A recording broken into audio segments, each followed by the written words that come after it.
Check, check, check, Chuffy 1, 2. Hi, you're with Scott. I'm Ganjikidd. It's midnight. It's always midnight. This is your right ear and your left ear. This is in mono. Just going to check the connection. Just going to check the sound. We're doing Madeleine McCann, part 2 of the Embedded Confessions. Check, Chuffy 1, 2. Hi, you're with Scott. I'm Ganjikidd. It's midnight. It's always midnight. This is your right ear and your left ear. This is in mono. Yeah, I think that's working. Let me check the interviews that we're doing. We have heard. This is your right ear and your left ear. This is in mono. Yeah, I think that's working. Let me check the interviews that we're doing. We have. Yep, it's all working. The dog's now barking. On my own in the house, the little doggy. I'll give him a little chewy, set him off, and I think he's finished it because I just heard him barking. I'm just going to give him one quick check and then we'll get started. Oh, ton of wires. You alright, doggy? Catty? Don't want to be causing any trouble, are we? This way. You coming in, Holmes? Come on then. Somebody come in so they don't have the two of you fighting. Okay, everyone's coming in here. You're alright there, Marlo, aren't you? Feel a bit sad for Marlo, you know, Holmes? Feel a bit sad for Marlo, he's on his own. Oosh. He's only out there and I'm only in here, aren't I? And can't have you two fighting, so the cat's come in. It's tipping it down outside, I tell you. Tipping it down in the UK. Let's get the cat in. He was soaking wet, weren't you, Holmes? Poor street cat. Okay. So we're doing Madeleine McCann Embedded Confessions. We are picking up on part 2. It's a tragedy, of course. Rest in peace, Madeleine. It's a real tragedy that young Madeleine McCann lost her life in the way she did. We've gone through all of, I've got so many windows open. If I go to YouTube, our channel, which is what you're watching now, Ganjikidd, then you see we're on episode 2 here live. That's working, good. I've done a playlist, so you look on binge on playlists here, and I've got all the different things that we do organised into playlists. So I haven't put it up there yet. I haven't put it on the bar yet. If you click playlists at the top, then you've got my liked videos. Look, you can't see them, they're private. You've got the playlists up here, and I did a new one today, Madeleine McCann, there it is. So if you want to catch up with what we've been doing on Madeleine McCann, we're on episode 6 now, and they're quite extensive investigation episodes. First of all, we've done the book they tried to ban. So the lead detective on the investigation wrote a book, and they tried to ban it. They literally tried to have it thrown out, slander, libel. But a couple of weeks ago, the court said, no, it's not slander, it's not libel, you're allowed to do it. So here we are doing it, and we reported on that book that they tried to ban, in which the lead detective, Goncalo Amaral, basically made the case for them being Guido's suspects in that book. We looked through it, we looked at the evidence, we looked at the conjecture, we looked at how other evidences have been brought forward in the case that sort of point away. Sorry, I've got wires and leads and things today. The other evidences seem to point away and here and there and everywhere, and it became a sort of wild goose chase. The more leads that came in, the more they had this huge campaign fronted by the News of the World, and the News of the World raised over £3 million for this fighting fund, and it was used to create loads and loads of leads and ideas. And I've seen her here, and she's in Germany, and she's in Spain, and she's in South America, and all of that confused and slowed down the process of the police investigation. That's what we found out. Touching game music there, a bit loud. All of that slowed down the investigation and confused it, made like a smoke screen, and it's almost as if the parents wanted to do anything to avoid suspicion themselves. And of course, over the years, we found out that they put themselves on as directors.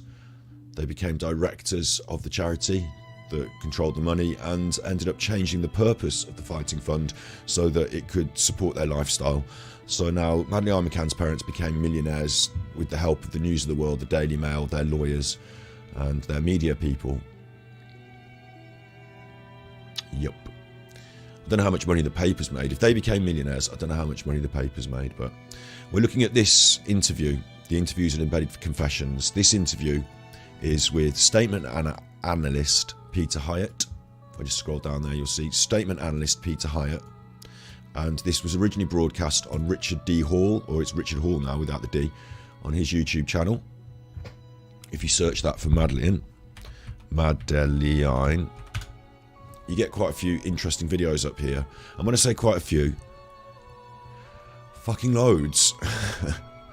And I think one of the issues with the Madeleine I. McCann case, like I just said, was that there's Jill Dando there. I don't know how Jill Dando comes into it.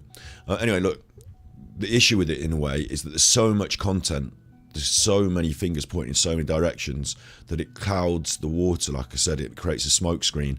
And so while it's interesting to have 3 episodes on Robert Murat, and it is interesting, and we can look at those in the future if you if you want me to, we can look at them. I think people of interest who are then ruled out are less interesting to me. And there's like 8 videos on when Madeleine died there, 8 of them. So very detailed, very good investigation. I'm picking out the main headlines of what I want to pick out of this. And of course, Richard's channel has also veered into absolute like rubbish in a way, talking about, in my opinion, absolute rubbish, talking about extraterrestrials and flying saucers and Jews in America. I mean, it's a bit, it goes a bit, he's right out there at the pyramid functions, right out there on the end of full conspiracy for everything, getting a bit David Icke on us. So I'm not into that. I'm not into that at all. But his Madeleine McCann stuff was quite interesting, and so I'm utilising his first video with Peter Hyatt, the Embedded Confessions. I'm utilising that as the jumping off point. We're going to do what we call react content. It's fair use reaction. What we're doing is we're going to watch this video of him talking, him explaining his ideas as he's analysing an interview. The interview he's analysing is this Australian interview shot in 2011.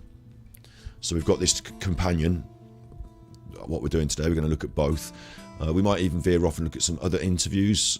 Once we finish this bit on the Embedded Confessions, we'll use what we've learned to look at other interviews. So we're definitely going to get onto that. There is one more thing I want to say before I even get started, which is that yesterday I had some tippies, and I had a tippy from Jackie, and I said, oh, I'm talking at the moment. say it at the end. I was in flow, but I forgot, and I wanted to say thank you straight off at the start of this episode to Jackie for buying me a coffee. She says she wishes it was more. I don't. I think that's a really nice tippy. That was a tenner. That was like, that's pop on. That's loads. Thank you. I really appreciate it. So I did shout out Snippy's tippy from yesterday when I was streaming Genshin Impact, and I noticed there was, oh look, I missed one. Sometimes I make mistakes, but hopefully I've cleared that up now. Thank you. I wanted to say thank you. That's quite important. So we are ready then. We're set. We've got relaxing game music in the background. We've got Richard Hall. I'm going to now bin off his channel. I've got too many windows, you see. I need to keep my windows clear. That's the new playlist. Picture of Maddie. The interview. Okay. It's worth bearing in mind as well. Final, bit of... I'll just say it. It's worth bearing in mind. This interview was shot... she disappeared in... Let me get the timeline up for us again. Madeleine... Timeline. The interview's in 2011, and she disappeared in 2007. 8, 9, 10, 11. 4 years have passed. In that time, Madeleine McCann's parents have toured the world, met the Pope, become millionaires. They've done multiple interviews. They've got media managers initially given them to them from the Daily Mail and the News of the World, a group that were later proved to be hacking phones and really dodgy people, really suspect people, and they got their lawyers and all that. They're not coming into this upset and shaken the day after it's happened. This is 4 years later, and their lives have changed beyond recognition. So this statement analyst is looking at their exact words. The whole point of statement analysis is that we look at their words. We're not trying to interview them and say, twist them around to did you ever go in that car? Have you been near that car? Tell me about the car. Oh, do you like the car? We're not trying to put words in their mouth. What we're trying to do is, if anything, statement analysis would be, you sit on your own and write me a statement. I'm going to leave the room. Like if you're a police, if this is what the police were doing, they'd say, you sit there and write it in your own words. I'm going to leave the room, and then later they would take the statement and analyse it without any outside influence. The policeman didn't ask a question, he didn't point you in a direction. That is an issue for this statement analysis, because it's made some time after the initial interview, and the initial interviews after the initial thing, and there is an interview. It's a two-way street, so there's some it's not perfect for statement analysis, apparently, according to Peter Hyatt, but it's all good in the hood, and we will bear all these things in mind because it is a little bit later. So let's see what he's saying. Oh, he got a transcript. He's not watching the actual interview. He's not doing body language. I'll be doing that as we go. He's got a transcript, and he's literally just picking out the words and how, because our brains form words, that's how we think, that's how we express our feelings. The words are formed in our mind, and if you're being interviewed, or writing out your statement, your words that come to mind are often influenced in your subconscious and the things you're thinking, aren't they? That seems pretty obvious. Excuse me, I've just got to reorganise myself. I'm just sitting a little uncomfortably. I apologise. It's a bit uncouth. Right. Yeah. So if you were trying to lie, trying to hold things back, and you're being asked questions, sometimes it's hard because you're thinking about the things, and then it comes through in your language in places. That's the sort of thing we're looking at. Right. We'll get into it then. I've done 10 minutes of chuff. We'll get into it. Her giving, we have her giving detail that doesn't add up to what children respond like. And we know that at this particular point in the statement, her concern should not be what a 3-year-old thought, but what my 3-year-old is going through right now. And that again is missing. Okay. On Thursday. That was a big yelp from the doggy, so we're going to have to see what the doggy's doing. You're alright? You want to go out? Ah, watch out, cat. Go out. It's your mommy, you fool. That's your mommy coming.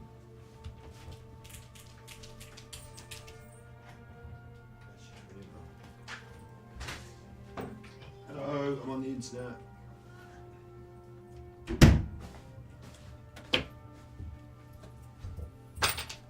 Oosh. Right. That should be the last time I have to get up and deal with the dog then. My mum's arrived to sort him out.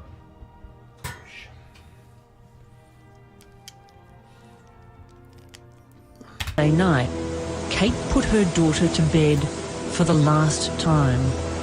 But my memory of that evening is really vivid. She was really tired, but she was just cuddled up on my knee. And the quality of this is a little bit rubbish.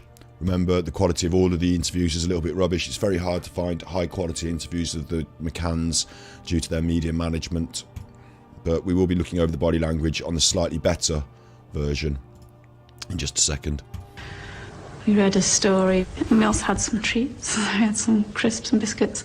And then after they'd done the usual kind of toilet teeth, we went through to the bedroom and read another story, If You're Happy and You Know It.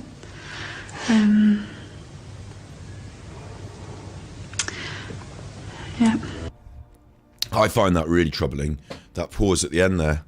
You know, I could almost believe that she did go through the bedroom routine and bits and pieces, but that and yep. Like, there's a whole blank there she's not filling in, isn't there? Kind of toilet teeth. We went through to the bedroom and read another story, If You're Happy and You Know It.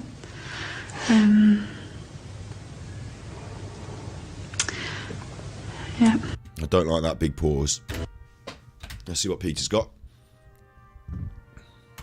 When she moves into experiential memory of what happened, she can choose anything she'd like to tell us. The words she chooses are going to be important. So my memory of that evening... I also must apologise. We have a few issues with sound, don't we, sometimes on this channel. I'm the one monitoring it, and I don't monitor my own ears. I don't monitor my own speech in the headphones because it puts me off.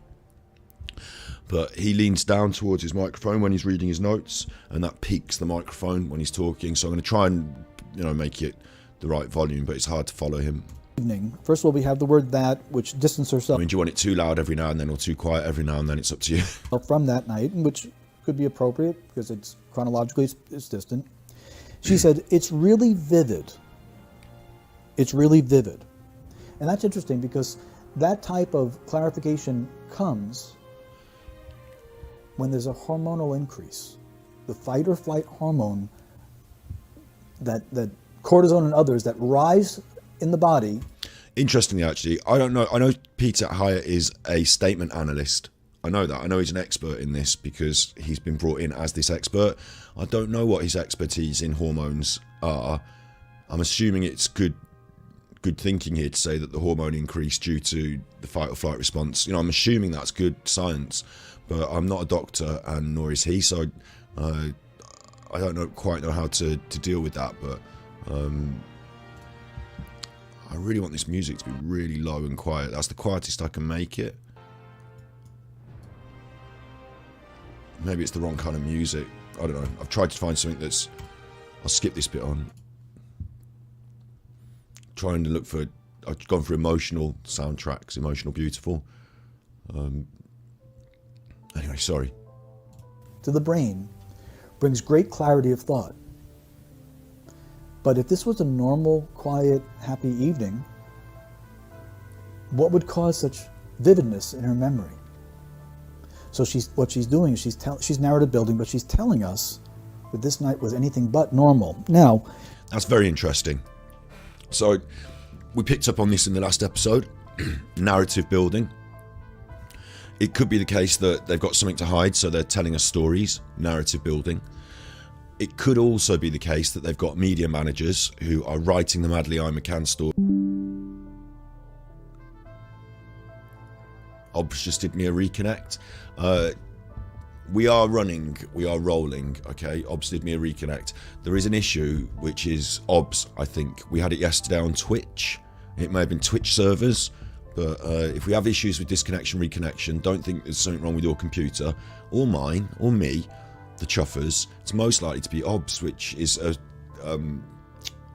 piece of software we use for streaming. It's like the video editor for streaming that you can put all the stuff in and then it streams it. And recently I've obviously been looking into it because it's my job, and I found that other people have been having trouble with Obs. So we had a disconnect, reconnect. I'm plugged in at the wall. Nothing can be wrong. We'll go on, but I apologise for that. This is my assertion to the viewers. By saying it's really vivid, she's choosing these words. She's telling us, she wants us to believe that her memory is very strong with details. It's not just vivid, it's really vivid. And I believe her. I mean, she was really tired. Now, she is using her own words. We must believe her. We must listen to her. I believe that her memory of that evening is very vivid because her hormones were on super high alert. I believe that Madeleine was really tired, and that Madeleine's tiredness is important to this case enough that she's mentioning it here. That's a really good point, isn't it? I just sort of... I watched her say the things. Who's that present for? Are we going to post it today? When we cried last night, we thought that's odd. You now think somebody had either tried to get into the room or was in the room and woke them up. Been taken. It just hit me straight away what she'd said that morning, and I just thought, oh my God, someone tried the night before. We had that yesterday, didn't we? Someone tried the night before. Kate put her daughter to bed for the last time. There we are.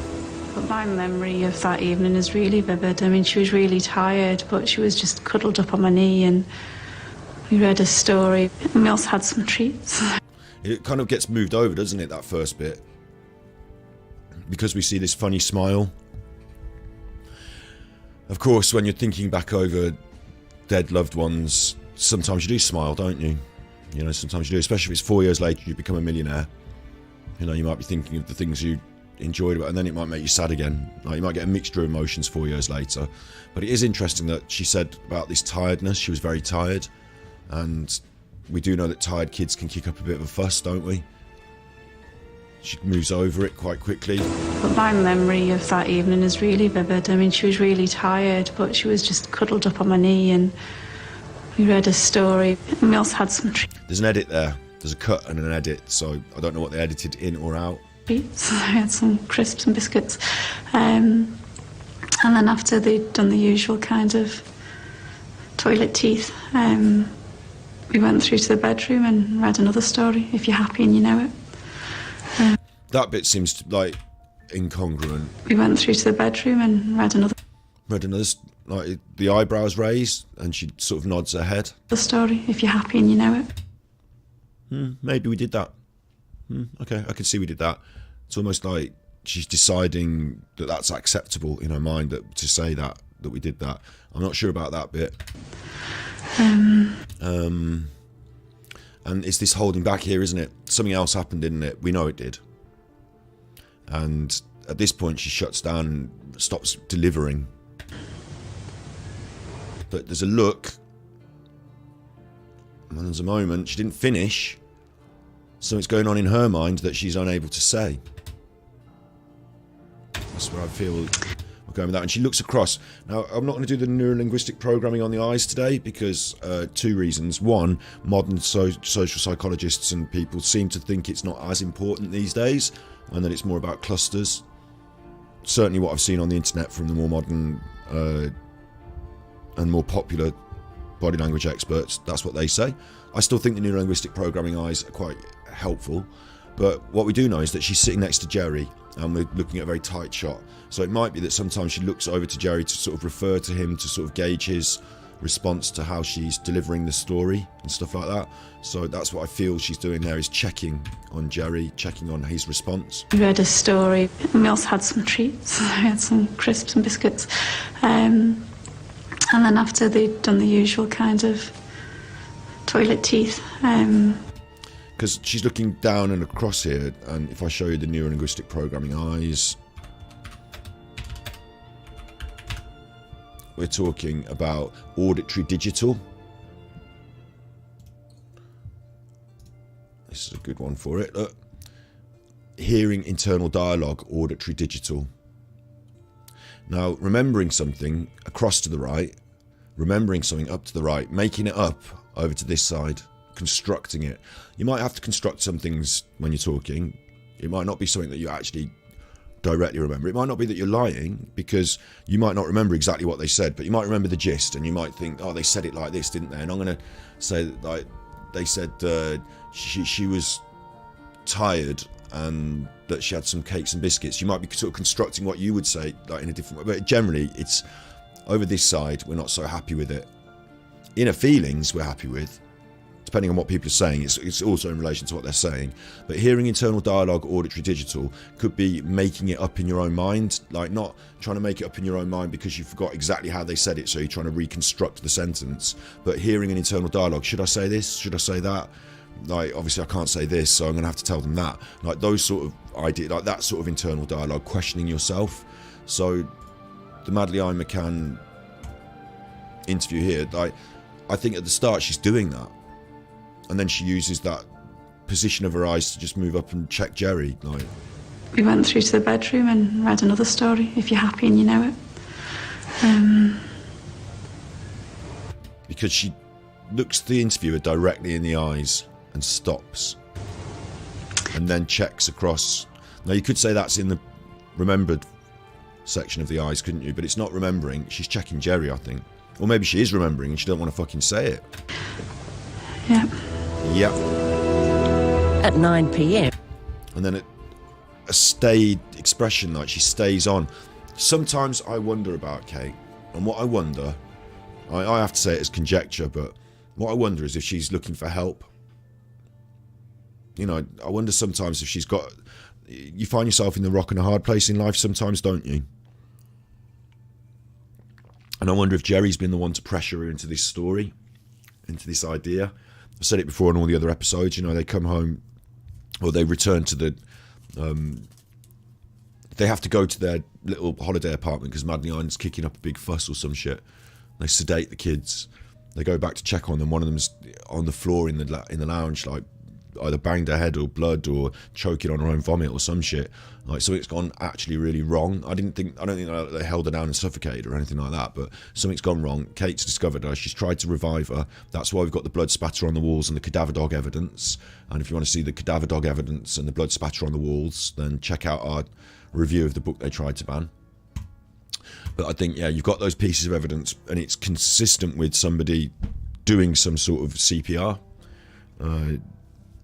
So we've got all that ties up, and then Jerry sort of said, look, this is not your fault, but if you tell everyone what's happened, we're going to lose our kids, and we're going to be in such a lot of trouble. We're not going to get struck off as doctors. Do you know what I mean? Child doctors who administer drugs to their children without sedative drugs outside of the realm of medicine and kill them, like, that's huge, isn't it? So they could lose their livelihoods. Like, with all that hanging over them, he said to her, look, she's dead now, she's with God now. Like, they're into this God stuff as well, aren't they? So she's dead now, she's with God now, so from now on we have to get on with it and do the best for the twins. So you better be a good mother to those twins, because you're fucked up here.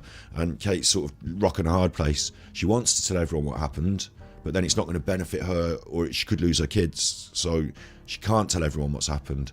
And then you get this knock-on effect of pennies from heaven. They become millionaires. Jerry can say, that's Madeleine's gift to us. She's up in heaven now looking over us, and she thinks we're doing the right thing because she's made us millionaires. God loves us. He's made us millionaires. So that's, like, from one side, she's getting this input, you're doing the right thing, keep the fucking mouth shut. And she thinks that as well. She's not stupid.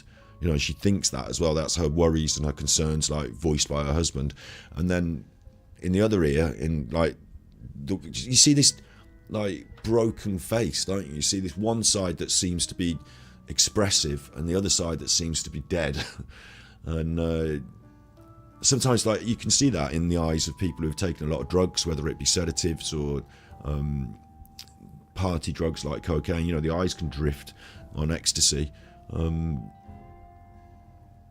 You know, your brain and your eyes are connected directly, so that's a worrying sign to me, this broken... I mean, obviously she's lost a daughter and she's gone through all this turmoil, become a millionaire and met the Pope, so...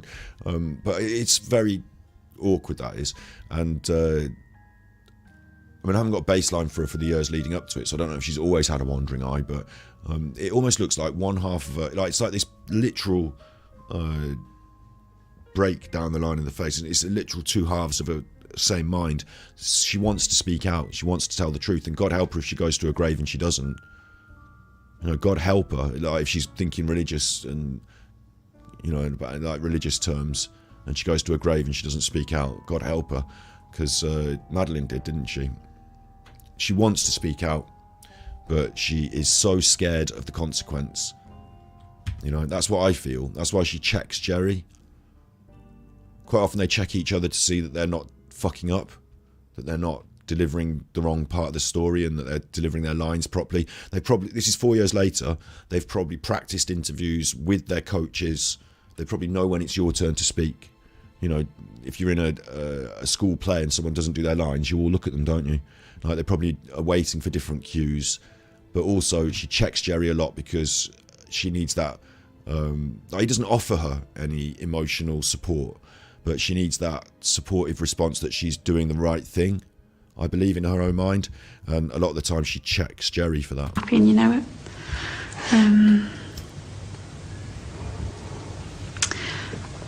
Yeah. They use it as an opportunity to put the weird, creepy music on, but for an interviewer, like, they're doing they're doing a 4 years later, they're doing a little news thing, aren't they, to help with it. The problem with these interviews, the real huge, like the huge staring at me now problem, is that they're for entertainment purposes. These interviewers are not trying to get the real story. They're trying to sell their weekend news show, and they've got the Madeleines on, and they're, you know, the McCanns, and they're big news. So no one really pushes them in these interviews too hard. No one edits the interviews properly as they should do. We don't get to see the full footage. That's a bit of a strange thing to me, that we don't get to see the full, you know, no one ever said, all right, we did an interview with the Madeleine McCann's parents, here's the full interview unedited so you can see it all. No one's ever done that. And they put the funny music, you know, they edit it, but really at this point in an interview, if she's saying nothing, and it's the crux, the crucial point, as an interviewer, you shouldn't be trying to, like, you know, comb her hair and suck her off. What you should be doing is sitting very quietly and staring at her until she says something else. Like, leaving that hole for her to step in. Maybe asking her a leading question after she speaks again.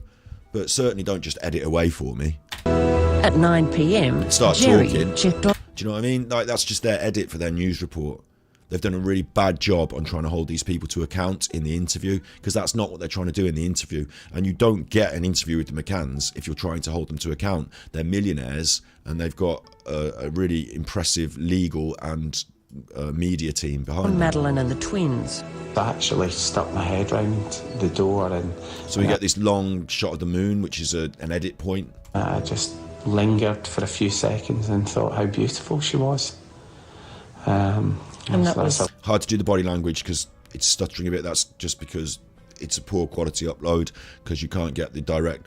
Again, media managed McCanns have not, like you would think, wouldn't you? I said this in the last episode. You would think that over the years they've done so many interviews, they would say, look, we really want to find our daughter, so if there's even a sliver of hope that anyone could get anything out of these interviews, here are the whole lot, all in HD, all in a big library, you know, for anyone to use, so that you can find any piece of information we might have said and do your own investigation and find her.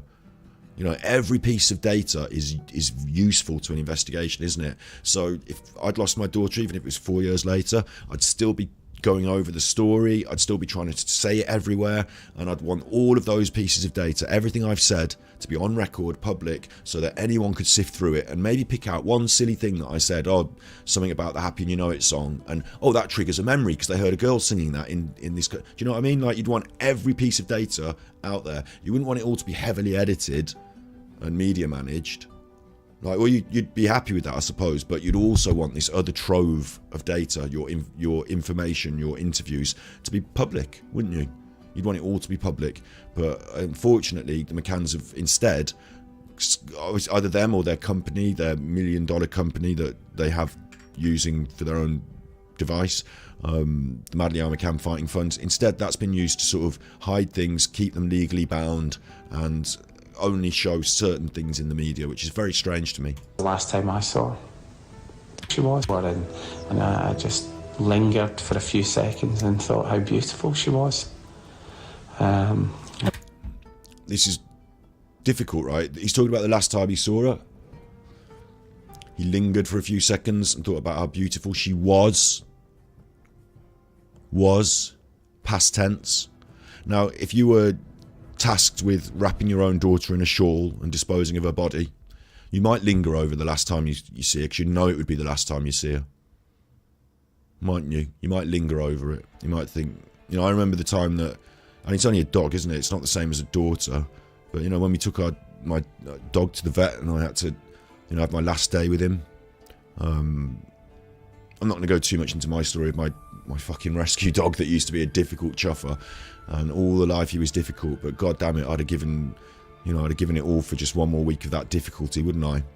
But I had to take him, you know, I had to do my duty to him, to everyone else.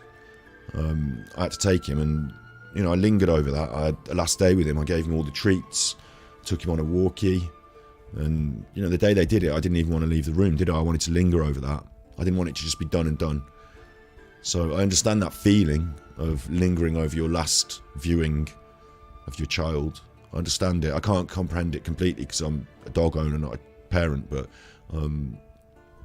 the concepts of doing that, if you were just going for tapas dinner, doesn't ring as true, does it? Just going for tapas dinner, so I put the kids to bed, I'm just playing tennis. We know that Jerry was playing tennis till later, and Kate was tasked with putting them to bed, apparently, and then apparently he's popped in there just to check on them to see that they're all right and in bed, so that he can go and have his dinner or carry on drinking or whatever it is they're doing, and he decides to linger.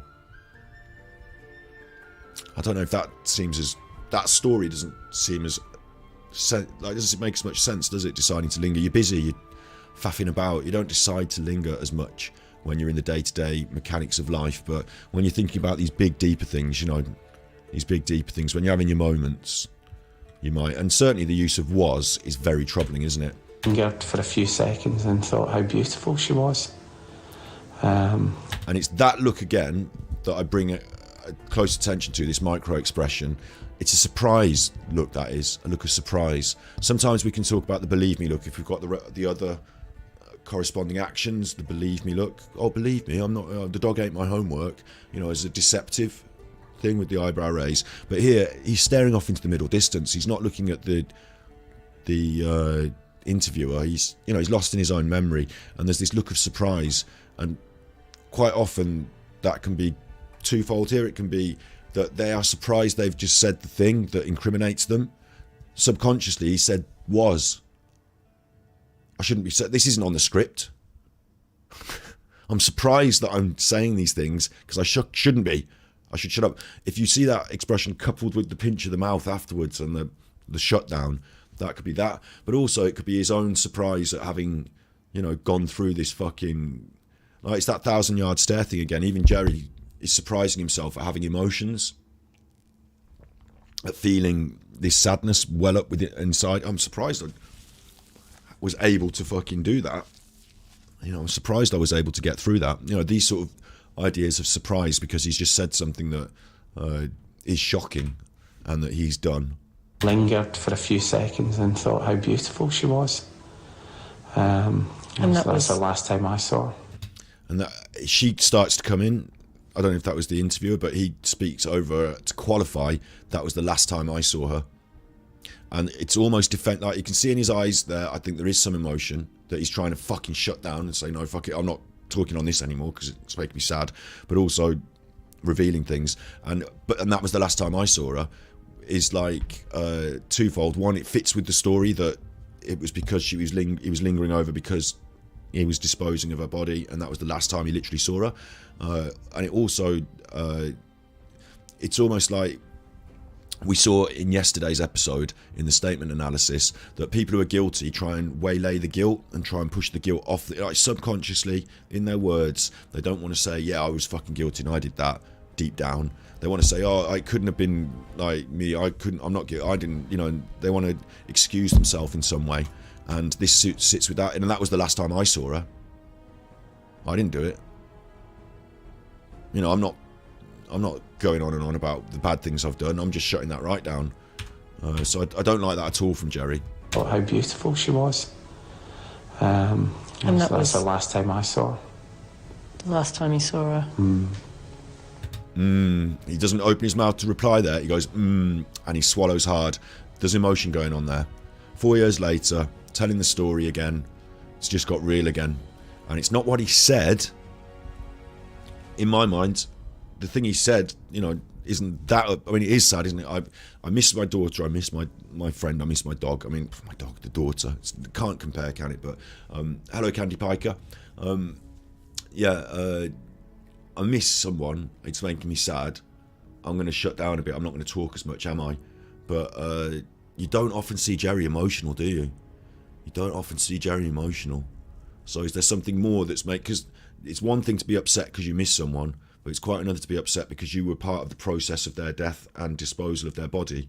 So the shutdown here is what I don't... I would think if you're talking about it and it's making you emotional, and that was the last time you saw it. Like, I've just done it now with my dog. I've told you a bit more than I needed to. Like, you might say, yeah, and that was the last time I saw her, and God, I just, sometimes I just think what a beautiful woman she would have made, and like, again, past tense, he wouldn't say that if she wasn't dead, would he? But, you might spill a bit more, but he shuts it all down, which is strange, isn't it? It's strange. And if you're making an emotional appeal on the news to try and find your daughter, what's wrong with being a bit emotional and saying these things? And that was the last time I saw her. That was the last time I saw her. Last time you saw her. You thought how lucky... It's almost like a police interview, that is, isn't it? Like, no further comment. That was the last time I saw her. No more details. Lucky you were. Exactly. Your world shattered within an hour. Exactly. He took up what she said. He went, yeah, exactly. Your world shattered within an hour. Like, so she gave him an avenue to say something slightly different, and he just took it. He just went on that. Quite often people who are lying will jump on any chance to deviate the conversation from the thing they're worried about to whatever you say. So they will jump on other people's input and agree, and let's talk about that. The last time you saw her. You thought... And again, it's terrible interview technique, because in an interview, you want your interviewee to give you the details and the emotional points. So when he starts getting upset, when he starts going quiet like that, you should go quiet, allow him some time to think and feel. I'm not talking like cynically now how to stitch up an interviewee and how to get something out of them, but give them time to feel and think. Don't put words in their mouth and words in their head. Give them some time. and let them, they'll probably start talking again. And if not, ask them a question. Don't tell them what they were thinking. How lucky you were. Exactly, yeah. Your world's shut. You will, and that that's was the last time I saw her.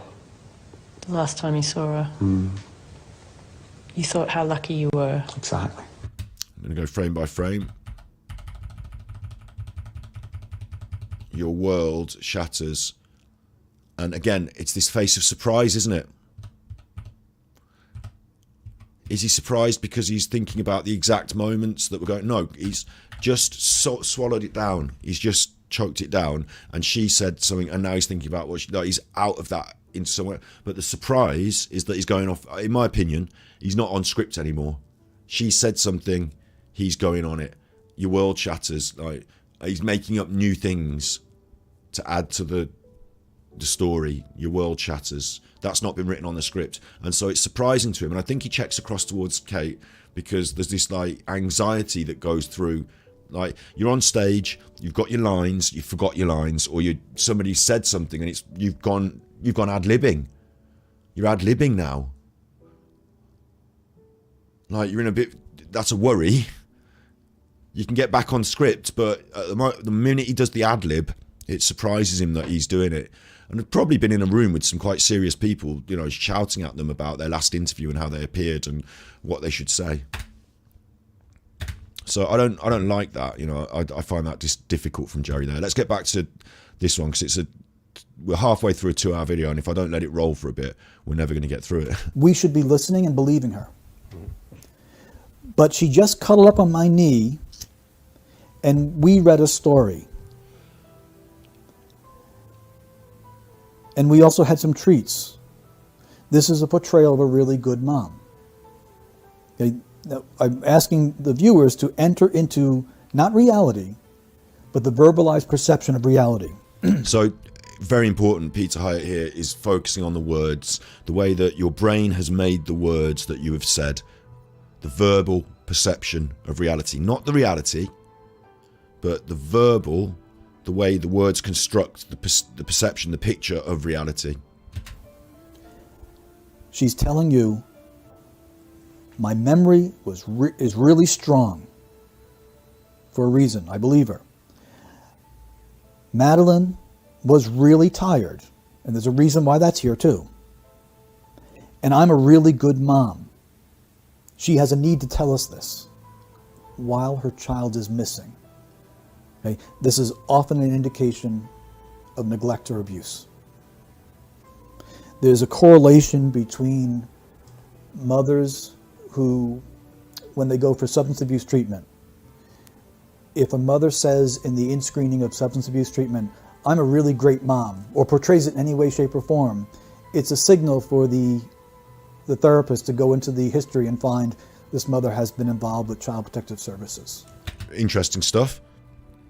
Of course, we don't know much about the McCann's past, do we? About whether they're substance users or anything like that. But what has come up multiple times now in the investigation is that other corroborating evidence, or what you might call circumstantial, or I don't know what you might call it because I'm not a lawyer, but other evidence from other studies, you would say, like statistical evidence that supports a certain narrative, seems to always point towards them being the ones that did it, and the things they do and say seem to drop into that a few times. We had the idea initially that they said, oh, she's definitely been kidnapped, she's been kidnapped, and the Portuguese police several times said, well, you know, that's very unlikely because 80% of these cases are somebody who is known to the child, 90% of the cases are one of the parents. You know, the statistics wouldn't suggest that. And yet there was this huge imbalance in the way the case was dealt with, because statistically we should be looking at the people who are close to the children, but with all the money that was brought in and all the investigation and all of this, it all went the way of looking for a paedophile who had snatched her. And that would be like a 1% chance that could happen, or a 2% chance that would happen in general. In general, it could still happen, of course. And it could be that, you know, this statistic about parents who are neglectful or have feelings that of Like, neglect is a funny thing, isn't it? So, like, she might feel that she's been a bad mother, when she might not have been. You know, she might have guilt for that. Certainly, it didn't look like the children were being neglected in terms of health, food, toys. You know, we've looked at those images of their house in the previous episode, and the thing we would veer on the side of is to say that there was this idea, again here, they had treats and then they brushed their teeth, and this idea that the children were sort of kept in an ultra strict. When we looked at the pictures of the household, they all look very clean and tidy, and they were always wearing perfect clothes, and there's this perception that, or certainly from me, this idea that comes on the surface, you look lovely and presentable and clean and neat and everything's perfect, but just beneath the surface there's this turmoil and conflict between children who are naturally messy, because children are, and a parent who is constantly and obsessively trying to discipline that out of them or clean up around them. So there's some ideas that have been thrown up. Okay. In other words, great moms are often too tired to talk about how great they are, just from being tired. It's the need to brag is concerning. Now, her child is missing. At this point, the self-condemnation should be through the roof. Again, I find it quite difficult to level that accusation at them. I do agree. You know, I don't know how you'd feel 4 years later. I don't know how you would feel 4 years later after you'd become a millionaire, multi-millionaire. You know, I don't know how you would feel relaying the story 4 years later after you'd become a multi-millionaire with a media team and a set of lawyers. And like, I don't know how you would feel, but certainly at the time, you wouldn't be interested in talking about the stories and the crisps, would you? But I do understand the point. Instead of the boasting. This is not a good sign. I'm believing her as she's guiding me until she talks me out of it. I think they may have read. This is a dark topic. It is a dark topic, isn't it, Candy Piper? But I tell you what, I don't bother with 4chan. I used to when I was younger, but I don't bother with it anymore. I may have had some treats. In fact, she's given me exact details of the treats, because I think she really is vivid memory, because the hormones are really high, which is concerning. And then what I mentioned earlier about the normal factor, here we go. The usual kind. In other words, it's a normal, usual night. The need for her to express that tells us it was anything but. Interesting again. So he's picked up on certain things she said that on the surface you would say makes sense. Again, it might be the media writing. But there's certain things that they've said that imply that everything's okay, and he's saying these are red flags that mean they're not okay. It was a usual night. She was just cuddled up on my knee. Like, we would think that's good that she said that. No, it's the opposite. It's a red flag. It was anything but. Now, the mentioning of toilet teeth is unnecessary. There's any number of things that you do with a child, but she chooses to include these things. These associations in language are often associated with sexual abuse. Right. And this, that's heard heavy. you say that before, Peter, or read that. That seems quite sort of. I don't understand why that might be the case. And we'll probably get this video fucking binned off by the YouTube algorithm bot, won't it? I should have muted that, shouldn't I? It's too late now. Sure, and it does warrant an explanation. I was once investigating a robbery, and the employees were asked to write out a statement of what they had done. Still, he only said some words. I don't think it's even that bad. Woman wrote, You'll get worse now. I woke up, brushed my teeth, got dressed, and went to work. And she included the brushing of her teeth. And in statement analysis, we believe what someone tells us. I believe she brushed her teeth. I also know that when people include brushing of teeth in a statement, it's very rare. It's important to her. It's something that we all do, and 90% plus people don't feel necessary to tell us they brush their teeth. So why would brushing teeth be so important to her? Before he gets on and says what he thinks, I'm going to quickly say that I do think that this woman is like quite strict on the old cleanliness, and if they'd had treats and crisps, maybe she'd force them to brush their teeth immediately before they went to bed. Most of us, as normal disciplined people, will be told to brush their teeth before bed, won't they? But maybe, you know, if you've got some sort of compulsive behaviour about you and the kids have been eating sweets, you really want to get those teeth brushed. So maybe it's partly that, because she mentioned the crisps and the treats. But we'll go on and see what he says. So I spoke to the owner of the business and said, I would like to speak to this young woman about the theft. I said, no, she didn't steal, but I believe she's a victim of domestic violence and she knows who did. And the owners were shocked. How could you possibly known that? I think we're going to have to listen to his explanation, but this is just like something a bit random that he's throwing in here, and I don't think it's pertinent to this case. And one case is not a statistical, you know, this is an anecdotal thing that he's telling us that illustrates his point. So it might be a good illustration of his point, but it might not. Just because this happened doesn't mean X, Y, Z happened, but go on. We had met with her. She is in a domestically violent relationship. We talked about it. We've been trying to get her out of it, but she won't listen to us. How did you know? I said, because she brushed her teeth. And they thought that was just crazy. I said, no. What we do is we flag personal hygiene, and we ask you to consider what her life is like. Women that are involved in domestically violent relationships are generally not subject to violence. It is the threat of violence that controls them. So in her world, when she gets up in the morning, she goes into the bathroom, she locks the door, and for a few minutes, she feels safe while she's brushing her teeth and tending to herself. Because the rest of her life is controlled by him. He might text her at work, he might call her at work, he might control things. And what I think happened there was that she allowed him and his gang to enter access into the building. So I get that. I get what he's saying. I'm going to skip on a bit because I don't need to know the specifics of that case. But he's saying that if you are being controlled and you're being coerced and, you know, put upon in that way, then your moments to yourself, brushing your teeth, start to stand out more in your mind and become more of your story as to what happened, because they're your bits where you're the agent and you get the choices. That's you doing it. The other things where you're like forced to do stuff that you don't want to, or, you know, worrying about other things. You don't remember what kind of pizza you chose because it was chosen for you and you were worrying about other things. So I get what he's saying there. After every snack, we got him to wash his hands. And someone may be 40 years old and say, when I went to the... Let's move on to where he's talking about Kate's words again, please. Sexually abused. So we believe what someone tells us. I believe that, you know, they had this personal hygiene with every 3-year-old goes through it. But her inclusion is telling me something's wrong. Remember the context also. Her child's missing.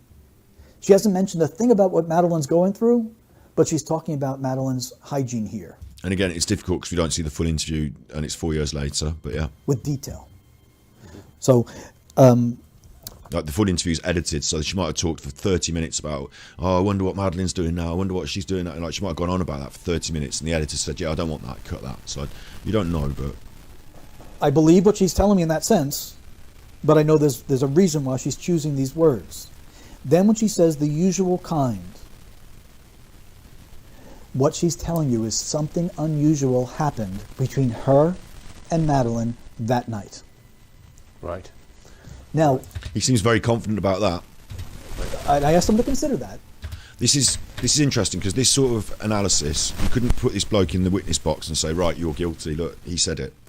But it provides context and it provides an expert opinion on things that can support or contradict a certain point of view or case, can't it? Now, go back and listen to her words. My memory of that evening is really vivid. I mean, she was really tired. And I think that investigators should consider the possibility that Madeleine was given something that made her very tired so she would sleep and not disrupt the dinner. That is not uncommon. In fact, this is somewhat sad to report. I once had to investigate a physician who was accused of drugging children. And he spoke plainly to me. and said, I give them cough syrup because their parents are abusive. The state cannot take the children away from the parents, but I know they're abusive. And that's tragic and not related to the this case. dreadful decision that he made. An anaesthetist as well, she was. She was an anaesthetist as well. I didn't realize that. Right. Oh, right. Kate was Kate was well versed and trained in sedative drugs. Examples of how this works out. When someone is accused of sexually molesting a child, and the man says, "I'm a normal, happily married man." What he's saying is, I don't deny the sexual molestation, but I want you to think I couldn't have done it because I'm married. We're married people, still sexually abuse children. You know, I wish you wouldn't keep going on about this because I just know it's going to fuck us off YouTube, but beyond reasonable doubt, it opens up the debate. So when the word normal... I don't know about... Again, are you referencing a particular documentary there or just the concept of reasonable doubt? But I don't know about what constitutes... Okay, I'm not a lawyer, am I? So I don't know what constitutes reasonable doubt in court, but for me... normal is used, it's an indication, and any word near that, normal, usual, regular, when it is used, it means the person is thinking of something unusual, abnormal, not the norm, while they're speaking, and they're trying to deceive. So that's what he's saying. If you're using words like the usual, normal, I mean, I don't know, because like someone says to me down the pub, you know, how's your week been? I go, oh, you know, the usual. I'm not trying to hide anything. It just has been a usual week, so I don't know. But I'd prefer it if he'd give me the statistical analysis to back that up. You know, not on this case that man said, and it was right. Like, but in 80% of cases, people say, and it was. I'd rather hear that. But this is his point, so that's his point. So here she's revealing a knowledge, if we're listening to her, that this day was what they went through. That routine was not normal. Yeah.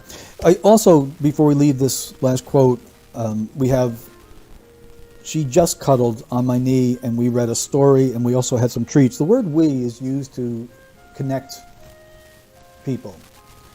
It's a very powerful pronoun. It often speaks of unity. And we do not hear the word we between a murderer and a victim. It's very unusual. What this suggests, along with the word cuddled, is something different. The word cuddled, that's what 3-year-olds do. It's unnecessary to tell us that.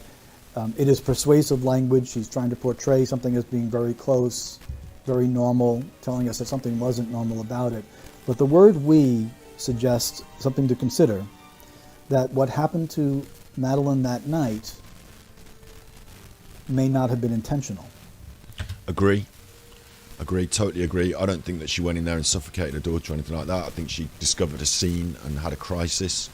Totally agree. Interesting as well that she says, and we had some treats, some crisps and biscuits. She's also talking about the twins, isn't it? You know, a whole group, but we cuddled. I think she means her and Madeleine, doesn't she? So it is an interesting use of we. He's picked that out, and I'll agree with him. That supports what I think is the more likely narrative. And so I am a slave to the state. The audio has some static. It's either their video, I mean, it's not me, is it? Let me check. Or likely narrative. And so I have to... Could be, couldn't it? It's not this mic, is it? Hang on. It's that mic, isn't it? It got unplugged a bit. I bet that's fixed it now. And so I have to... Could be, couldn't it? It's not this mic, is it? Hang on. It's that mic, isn't it? It got unplugged a bit. I bet that's fixed it now. And so no, that's not fixed. I have to... Oh, don't fuck me about. What? Okay, I'll turn everything off that's not, you know, it's going to annoy the piss out of me, that will. Fuck me about. What? Okay, I'll turn everything off that's not, you know, it's going to annoy the piss out of me, that will. Fuck me about. What? How would I...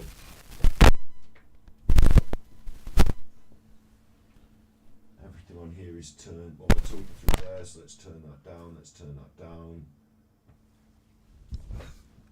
Fuck, man, I hate it when I've got sound problems because that's the episode done in, isn't it? It's this, isn't it? I've fixed it now, haven't I? Fuck, man. and I hate it when I've got sound problems, because that's the episode done in, isn't it? This is... Haven't I? I think I'll fix that now, haven't I? Yeah. Fuck, man, I hate it when I've got sound problems, because that's the episode done in, isn't it? This is... Haven't I? So this microphone, there's a wire that's basically hanging down between my legs, and all episodes today, like I've been saying, I've been kicking it out of the way. It's in the way. But I suppose every time I kick it, I move it, and that's going to cause a problem. Hopefully it's fixed now. I really apologise. And all episodes today, like, thank you for telling me. Thank you for telling me. I hope it's not been going on all fucking episodes. I mean, there's nothing I can do about it now. I'm nearly an hour in, but thank you for telling me. I'm just going to have to calm down. I hope it's not been going on all fucking episodes. I mean, okay, we're back. I'm just going to have to calm down a little bit, because it's making me feel like I'll talk briefly about this, and then we'll go back to Madeleine McCann, which is that, like many people in this life, have suffered with depression, have done a bit of study about it, and I feel that sometimes depression is rage turned inwards, like you're angry about something. It's okay to be angry about things. The world can make you angry, frustrated by stuff, and then you turn it on yourself, because there's no way of turning it out on the world's no good. Lashing out, that's no good. But being able to deal with the feelings and let them go and accept them and let them go is also not easy. So sometimes you turn it on yourself, and like things like this, I'll say to myself, "Oh, you fucking idiot! Like, you fucked that up. What an idiot!" Like, in my brain, like, that's my own personal self-talk, and if I allow that to take over, then I'll feel bad and won't want to do things. But something like that, something a little like that, can make it, can kick it in. So I'm just going to relax for a minute, take over, then I'll feel it's working fine now. Yeah, it's just a little mistake. It's just a little mistake, We move on, we move forward. We've done loads of episodes about Madeleine. They've not all got crackly sound. So it's only this little bit that we've done for now. Like, in the long run, in an hour, I'm not going to say, 1 hour in a video fucked up my whole life, am I, in the long run? But what happens is that we do things where, it's happened with the Martin Leaker stuff, where we did the Jade body language and the internet was really choppy. Or the other day, I was going to do Genshin Impact launch day for the new expansion and couldn't get on Twitch. And things like that, I think, at the best times, things happen at the worst times. And this is one of those, because I feel like this is going quite well. We've got a few viewers, and then that happens. But thank you for telling me. I think, at the best time, thank you for telling me. And in the 10 years time down the line, I'm not going to look back and say that made a difference in my life. Everything's okay. It is, yeah. It is all okay. I have to reason to myself that in 10 years' time, I'm not going to look back and say, do you remember when that microphone was bad? That ruined your life? No, I'm going to just fight on. But it's disappointing. That's the best word, isn't it? Disappointing. And I apologise for that, because I do strive to do a good job. And that's one of the basic things, like having a fuck up on the sound. All would be solved if I was monitoring my own sound. But check this out. If I monitor my own sound, then I'm supposed to do a good job. And that's one of the basic things. I'm a bit delayed.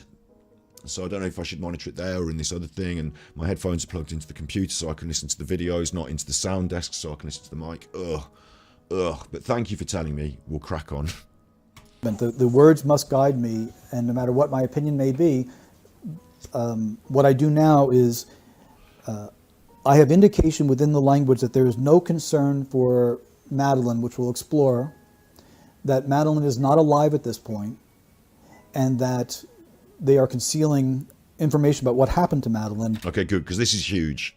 Those pieces of conjecture are absolutely huge. There's no concern for her at this point. I could understand it's 4 years on, you're multimillionaires now. So I understand maybe you're not asking, where is she? Can we find her? Because this interview is asking you specifically about what happened on the day. So maybe there's that. But he's going to read into what they've said and bring more of that out. So I'm looking forward to this. But thus far, this is not premeditated. Mm-hmm. This is someone who had a boundary set up in the family, and the ties that bind them together here produce the word we. Mm-hmm. When you say that night, right, the night that something happened, if it happened, mm-hmm. Are you convinced that it's the night that they said, or do you think it could have been a different night, a previous night?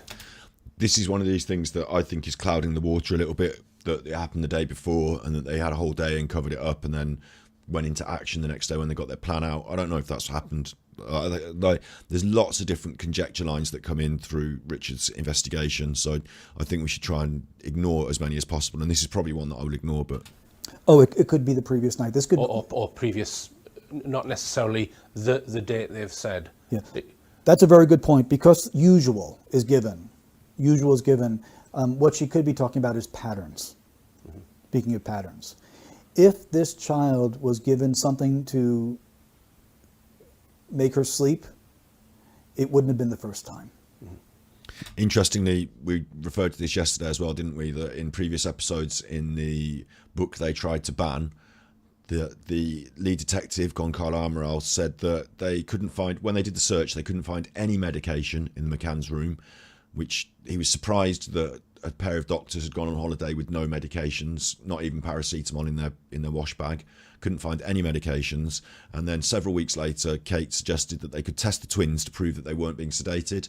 And at that point, it would have been far later in the timeline, so there would have been no trace of the twins being medicated if, by then it would have had time to get out of their system.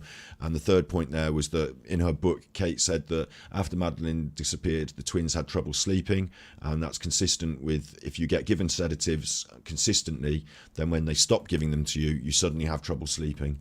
So there's consistent, supportive, corroborative sort of evidences for that idea. That's what that could suggest. If you've watched my final film, a lot of people think that they spent 3 days or so. What will affirm that, the language will deny that, or the language won't address it. It's called a temporal lacunae, a jump over in time. And at this point, I don't see a deliberate attempt to jump time. So he's saying no to that, so I'm all right to just skip over that. But let's go back to what they actually say. At 9 p.m, Jerry checked on Madeleine and the twins.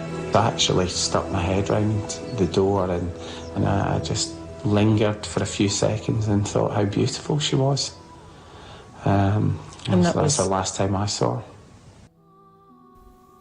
This is very concerning. This is a statement that bothers me a great deal.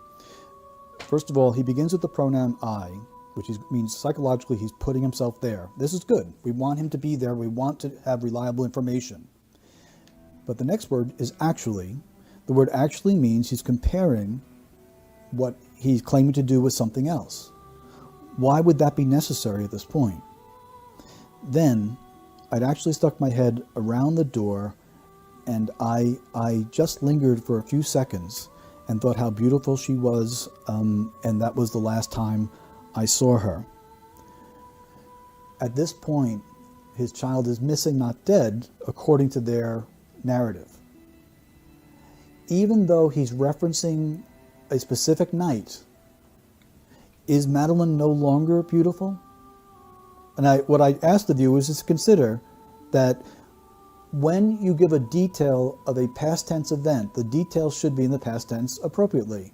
When you speak about character or ongoing characteristics of a missing child, it should be present tense. And I thought, how beautiful she is.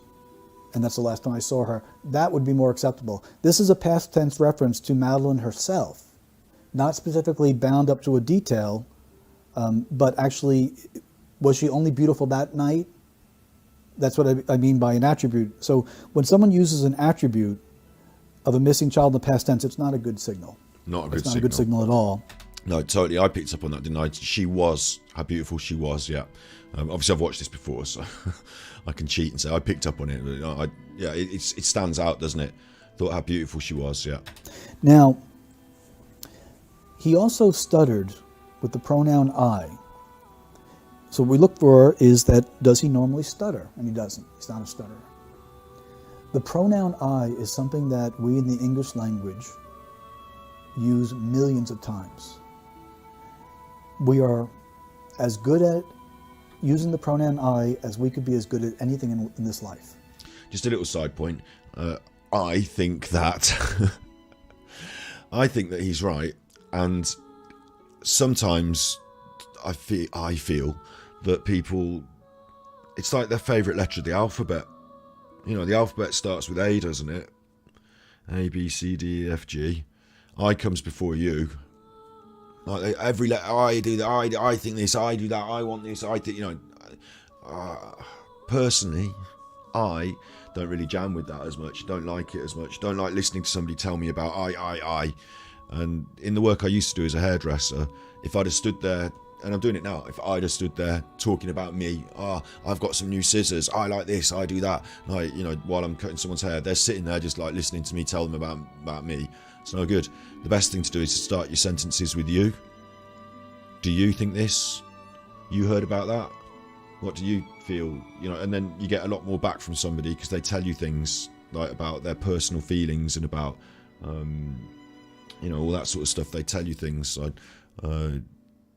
yeah, ask them about you. Don't start with I. Think about the favourite letter of the alphabet. I think that's good tips. But he's talking about this in a slightly different context. But yeah.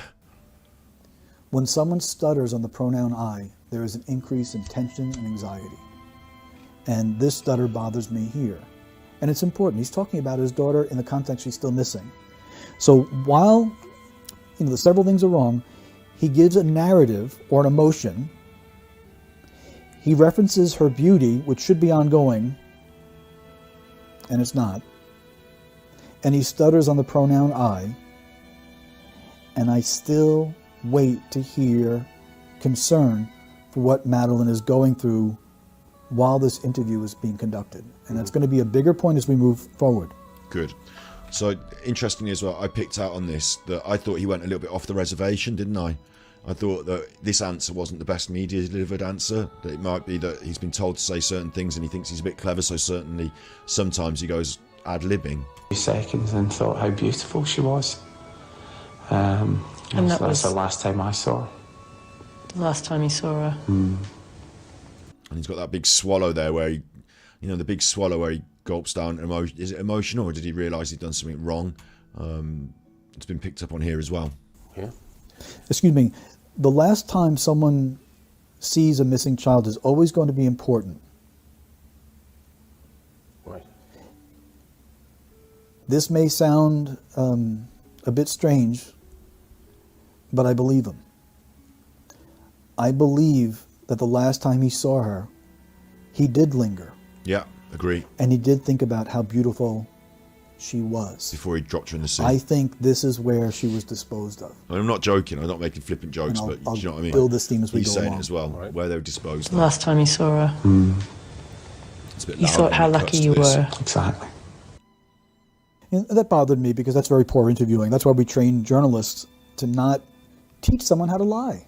Yeah, again, Because the problem with that is he did not think about how lucky he was unless something was wrong.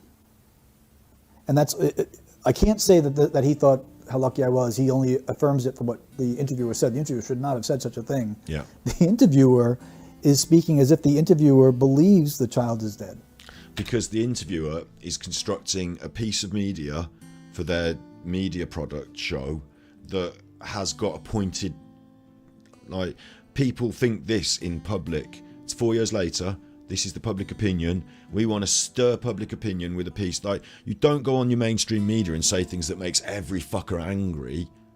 Everyone's riled up. You do your piece that suits the mainstream narrative that, you know, fits. And so it's really clear that this is not a police interview, is it? They're not trying to get the truth. They're trying to create their piece of media. So they want sound bites from Kate and Jerry that fit with the piece of media they're trying to create. And quite often, if you've got a great big media team around you, Kate and Jerry, then you can create these pieces of media for these people by saying, Kate and Jerry are coming to Australia. Your media show is looking for interviews. Would you like an interview with Kate and Jerry? This is the structure. This is the story. Here's our press release. When we come in, ask us these questions, you'll get this sort of episode. You know, that's how it works. It's how it works with sport, isn't it? Tyson Fury refuses to answer questions about Nandrolone. Boxing only, please.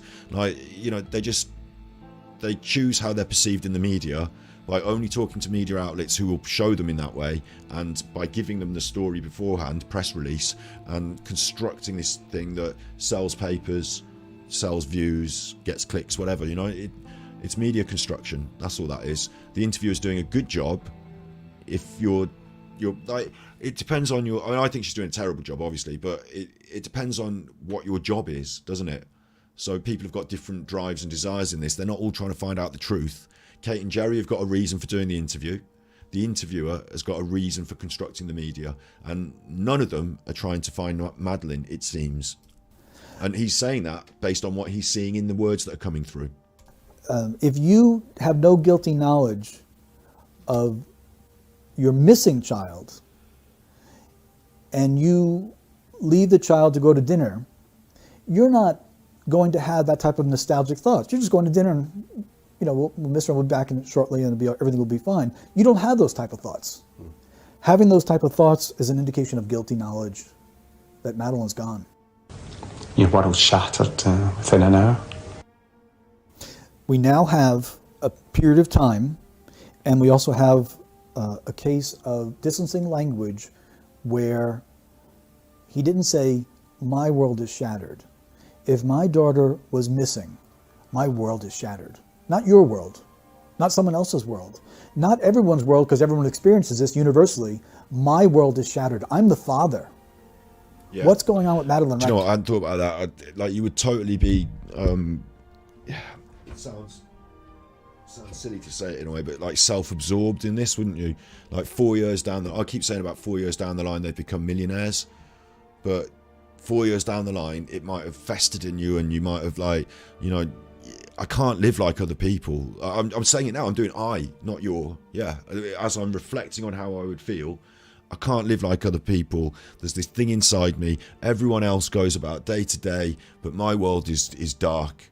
You know, I'm feeling emotional now just thinking about it, because I've felt like this about other things in my life. Like when you go through dark times in your life, it seems like, you know, you're going to school with everyone else and they're all just like in the lesson, like everyone's normal, we're all wearing the same uniform, but like they're talking about fucking what they had for lunch and you know, what their favourite Pokemon is, and like my world is dark. Like, you know, you feel like you're outside of society, like everything else is going on another day. Like, you know this if you've ever felt grief, if you've ever felt loss, if you've ever lost a loved one. Like the day they die is one of those big days. You know, it's one of those life changers. It is literally, isn't it? It's like it's one of those big days. You don't forget those days. You know, the day you heard the news. And yet for everyone else, you know, you have to fill up the car with petrol. You have to go to the newsagent and pick up the milk. And like for no one else's world is dark. Although now I'm saying it, I kind of believe that maybe they're out there. Maybe there are, you know, little lights going off all over the place and we don't see it. And we should be more careful and more like, we're very usual in society, aren't we? Like I said, I go down the local pub and someone will say, how's your week? I might have been streaming Madeleine McCann all week and doing Genshin. I just say, yeah, you know, the usual. Not so bad. How about you? You know, I don't go into deep depth about all the details of my life, but, you know, maybe the other person who replies, yeah, you know, not so bad. Maybe they're living dark as well. So we all feel these things naturally. As you're human, you're going to have these moments in your life where you'll feel that your world is shattered. That's going to happen to all of us, I'm sure. So, hello, Snips. Yeah, hello, Snips. And I'm not feeling like that now. So I don't want anyone to be like, oh, poor Scotty. I'm talking about being a human, and like we all have this, don't we? We all have this. So I'm reaching across the airwaves to everyone when I'm talking about this. I'm saying that we share this. But 4 years, and going back to Madeleine McCann, 4 years later, your world is still shattered, isn't it? You still live in dark. Like you're in this fucking room with this interview, and you're going over it again. And like your trip to Australia isn't like fun on the beach. You're not like, you know, few prawns on the barbie. You're looking for your lost daughter, and like you see around every corner, you know. Do you know what I mean? I think that would be going on, wouldn't it? So it's very interesting, this breakdown of this very short statement. Right now, no concern. What I'm building towards is this. There's a reason why the McCanns do not show any concern over what Madeleine's experiencing right now. They're intelligent people. They're no dummies here. They're intelligent people. They're not concerned. Parents are forever concerned because even Stephen King said, the terrors that a parent's mind can conjure up in wondering what my children are going through is more horrible than anything he could write. Our imaginations double down on us when we try to sleep, worrying about every little slip, every little fall of our children go through. They have shown no concern in the most extreme of circumstances. I think Jerry, he's given us a still frame from the interview, so it's just one still frame, but I think Jerry is very like that. And you get that idea that because he's been a surgeon and a doctor or whatever, that, you know, there are times where you have to put these emotions aside or bury them or whatever it is and act in this very dispassionate way. And you kind of see that from Jerry. You almost see a sort of joie de vivre that you would never expect out of someone who's been through such turmoil and loss. Whereas Kate, she doesn't maybe explicitly, I guess, I think I was going to say, I disagree. I think I agree actually with what he said. I was going to say that she doesn't show explicitly, you know, a concern for where Madeleine is now or what she's doing now, but she certainly looks broken and like her hair's perfect, her makeup is perfect, she's a millionaire, she's wearing all the lovely clothes, but like everything that Jerry can throw at her in terms of, you know, keep your mouth shut, this is our gift from Madeleine from heaven, it's not doing it for her. You know, she'd give it all up to have Madeleine back, wouldn't she? To say, I'm sorry I made mistakes and I'll do it differently. I think you can see on her face this fucking... it's like she's been through the war, isn't it? The 1,000-yard stare. So I think there's a difference there, but... Why not? But I agree, because I would have said that, you know, she might still be worried for where Madeleine is, but no, actually I agree, because I'm thinking she's been through it all because of the guilt she harbours and the things she's seen, rather than the ideas that there might be terrible things happening to Madeleine at this point right now and she's, you know, doing a nut over it. And they're going to answer that question for me.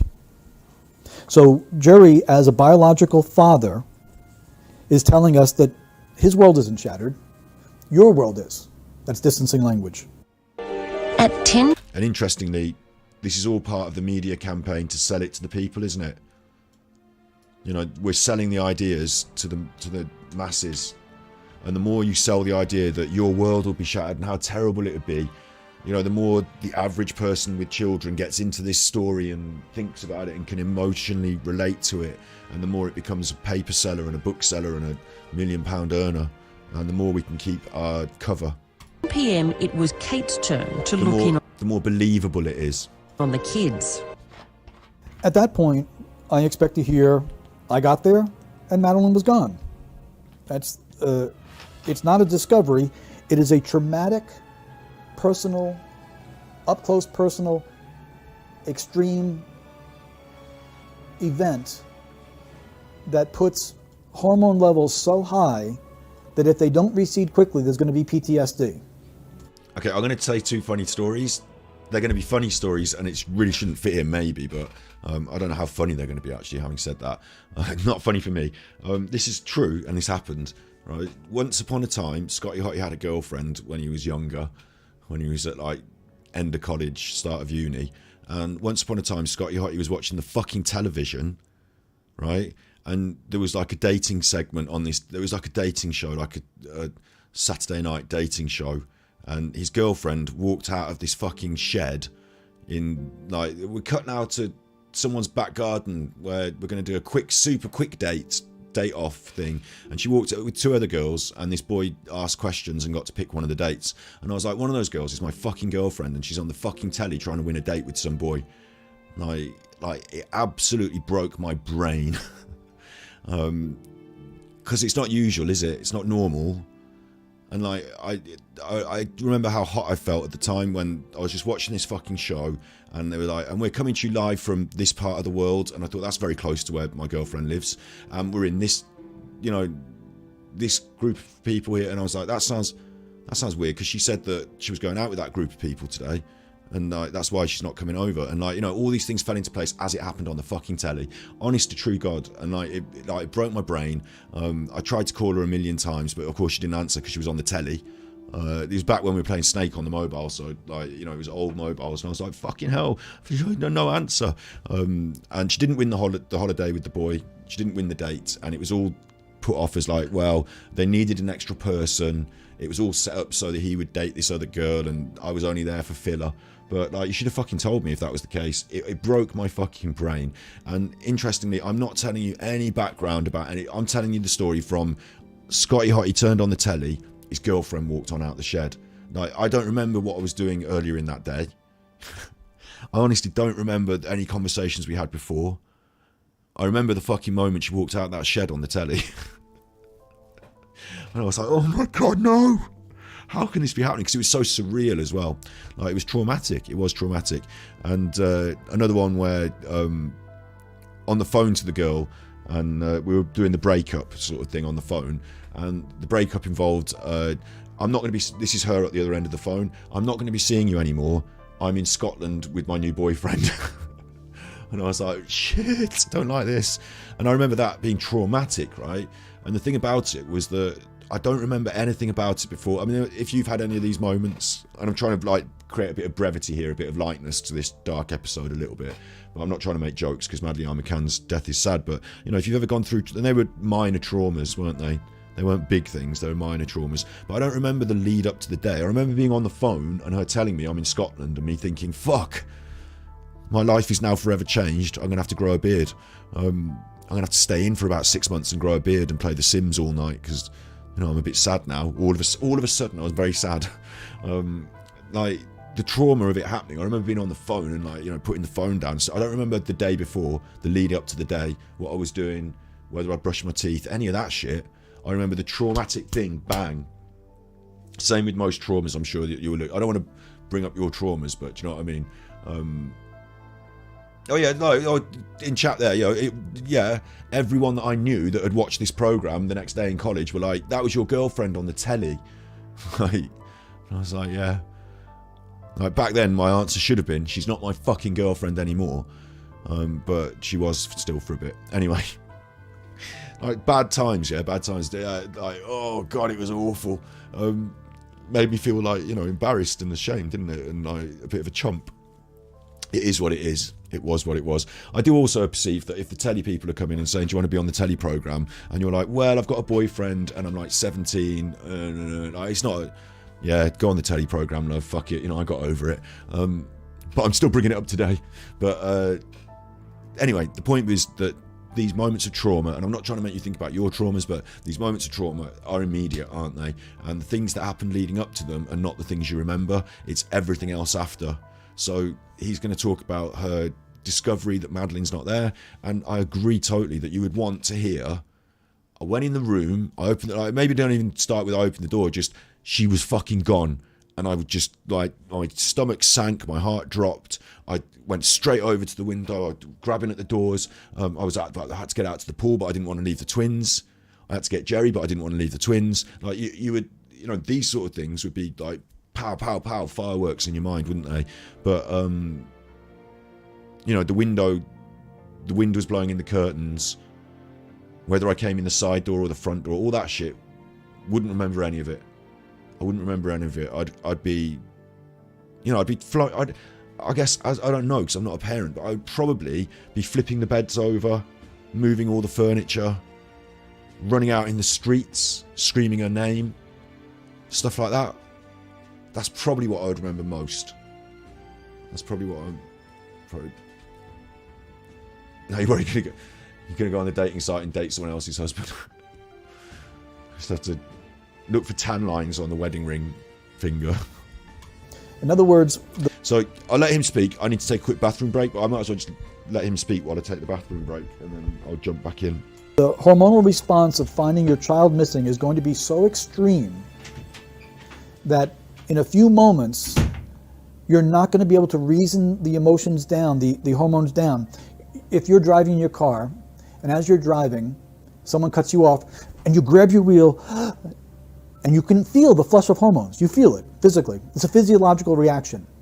You say to yourself, I'm okay, and your hands begin to loosen. The blood goes back towards the blood flow that initially went out to protect you, and the hormones recede in just a few moments, maybe a second or two, maybe even less than a second.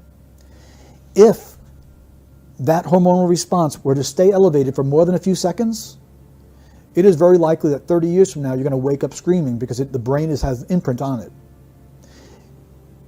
If you walked through the door and found your child missing, the hormonal response is so extreme, and there's no reasoning it down, that parent will suffer for the rest of the parent's life, even if the child is found safely a week later. 30 years later, the parent will still wake up screaming because the imprint on the brain, the inability for the brain to process the most powerful of human emotions, of mother-child bonding, it can't happen properly. And so we can mitigate it by trying to get them to process it. Journaling is very helpful, but it is so intense. And that's why the vividness is so powerful. And it's physiological. When you're under attack, when something like that happens, your pupils will dilate, you go on high alert, blood will flow to and from certain parts of your body, your legs will become stronger so you can run. The blood goes away from the internal organs so that if you're knifed, you have a better chance of surviving. The hairs, people say the hair on the back of my neck stood up. It's actually true. Piloerection it's called. It is some kind of... Right, so now he's just said about getting knifed and erections. Like, this video is not going to stand on YouTube. The algorithm is going to pick up the words and it's going to say, fuck this one. You've said Madeleine McCann and now I've got the words and everything. So I'm a bit worried. At the end of the day, we're having a grown-up discussion about an adult situation, but in a general context without really getting dirty and messy. So I think it's okay. And I don't care whether YouTube demonetizes it or doesn't like it. This is, quite important to be looked at in real world context all these years later, after they tried to ban the book and it was come out that it's not slander and libel and we're covering it, and I wanted to get my feelings across on it. Ultimately it's really sad what happened to Madeleine McCann, isn't it? So hopefully our story, our playlist, it isn't full of all this other weird shit and like all sorts. It's just pretty close to the truth, as close as we can get, all the way through. And hopefully, somewhere on the internet now there is that resource that just sort of tells the story as is, not with all this other weird shit going on. Hey Jerry, so maybe I'll get taken down or murdered, but built-in mechanism to make us look bigger and stronger. Those are the type of reactions that you will have if you find, or I will have, if I find my child being missing. She tells us I had that type of reaction, with the conclusion that everything was normal. You can't have it both ways. Mm-hmm. This is a disconnect that means she's not speaking from experiential memory. She's using certain points of the account, stitching it together in an overall deceptive account. The bedroom door. And that did come across, didn't it, when she was even just talking then, when she pursed her lips at the end and left something out, and it did seem like, and I was saying her face doesn't seem to, like, is broken in two. It's almost like there is this disconnect and incongruence, isn't there? Yeah. The door where the 3 children were sleeping was open much further than we'd left it. I went to close it to about here, and then as I got to here, it suddenly slammed. And then as I opened it, it was then that I just thought, I'll just look at the children. And literally as I went back in. And it's all heavily edited, so you can't get a lot out of this because, she could have done 4 takes of this. She could have broken down crying. She could have pulled herself together. You don't know. But I find it very difficult to watch, someone going through it. Like, I don't know if I could go through that process. I stood here, I opened this door. Do you know what? It's bringing it all back again. I can't do it. Like, that's how even 4 years later, having become a millionaire, I don't know if I could go through what she's going through now. I don't know if I would put myself through it either. Do you know what I mean? I don't know. For the sake of an interview on Australian television or whatever, like, I don't know, would you get someone else to do that? I don't want to do that. She seems alright though. The curtains of the bedroom, which were drawn, closed. She does, all the way since we first became aware of her, she does always seem very thin and very troubled, but she's taking us through this account okay, isn't she? It was like a... And we've looked at this, she's talking shit. We know she's talking shit because the curtains were tucked in behind the bed and the shutters were down and all this XYZ stuff. Like, it's very unlikely this would have happened, but yeah, okay. Gust of wind kind of just blew them open. This is not a sophisticated liar. All right. This is a silly story where my child is missing and I'm talking about the curtains and blowing and all sorts of emotions. That's where someone who is a police officer, even without terrific training, will say, this is storytelling. This is storytelling. Well, we call it narrative building, and what she's doing is she's giving the inclusion of emotions, besides many other indicators of problems within the house, including the door. The bedroom door where the three children, not my kids. That's distancing language there. We're sleeping, was open much further than I'd left it. That's not what she says. We left it. So it's this use of we again a lot, and I find it difficult because, yeah, it might be distancing language in order to protect yourself from the truth and you're telling a lie, or it might be that your media team have written this answer for you and you've been told to learn it and read it exactly as they've written it. And they didn't think when they wrote it to write I, they wrote we, but it might be that somebody else has written this answer for her. I mean, it could be the truth rewritten, or it could be a complete fabrication written by somebody else, or it could be that she's constructed, or Jerry and her have constructed a different story together. We don't know. I don't know exactly when this whooshing curtain, because we need a timeline of all the interviews that they gave and exactly when the window curtain whooshing came out. The best we've got, of course, is the book written by the detective who does describe these moments, but they didn't get the McCanns in for interview till sometime, a little bit later in the investigation, did they? So it wasn't immediate. It was never immediate that this story was told in this way. Does that mean that she and her husband each took a hand and moved the door to a certain level together? Because that's what she wants me to believe. Mm-hmm. She's lying. Mm-hmm. This is deception. The fact that she's using door for deception is because she's building a narrative about a kidnapping. The need to build a narrative about kidnapping says the child wasn't kidnapped. That plainly.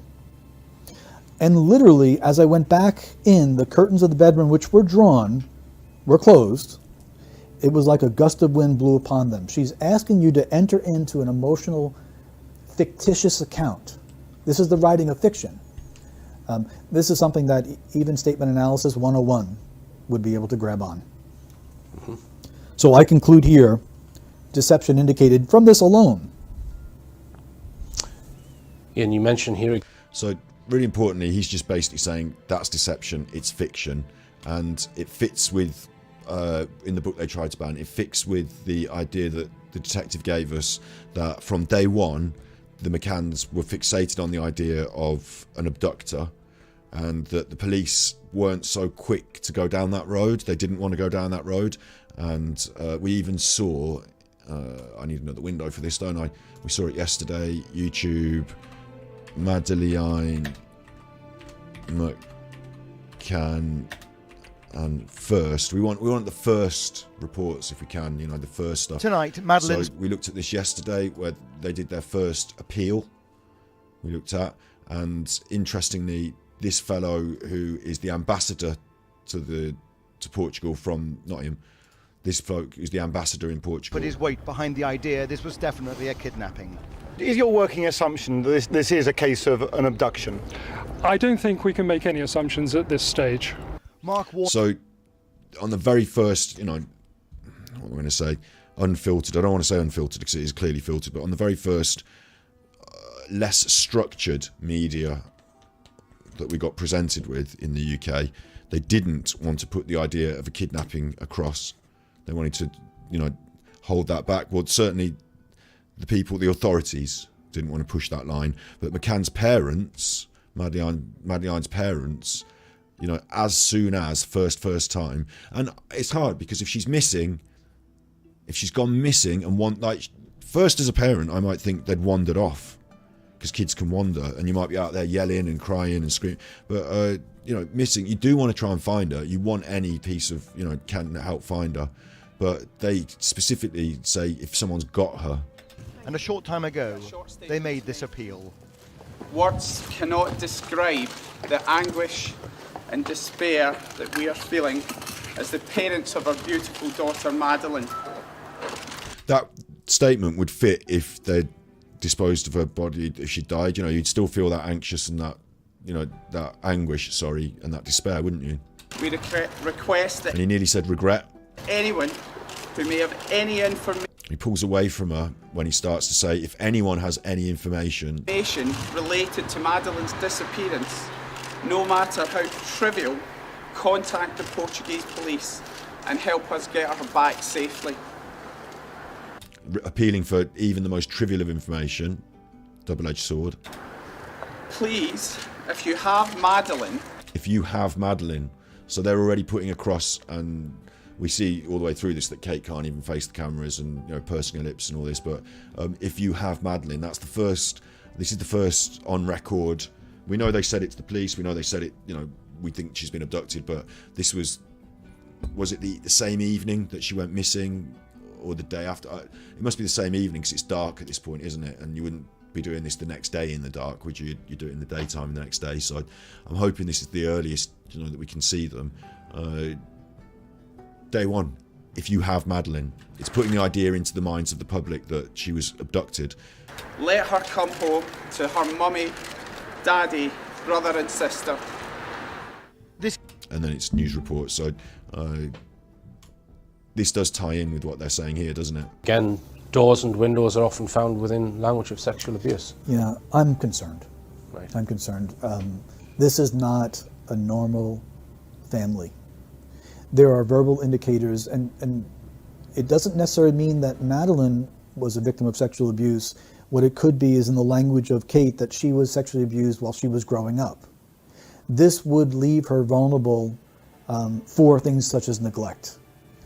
And if you take that to the next step, someone that has been sexually abused in childhood who is now vulnerable to neglecting her own children, possibly even failure to protect. Okay, I want to skim over this a little bit for a couple of reasons. I don't want them to keep going on about those terminologies that will get us chuffed off YouTube. And also, I think it's a bit hard, right? You've got to be careful. I'm not going to be on the internet saying if you suffered some horrible thing in your life, you're going to deal it out to others. I like the idea there. He said that you might be prone to neglect, and maybe it's something that certain people who have suffered certain things might statistically have difficulty with other things in life. Maybe that okay, but I'm not going to say that people are bad people because they had bad things happen to them, and then they did it. Whimsier, wondering is there a particular reason why you say Madeleine's name like that? Is it, everyone else calls her Madeleine? Madeleine,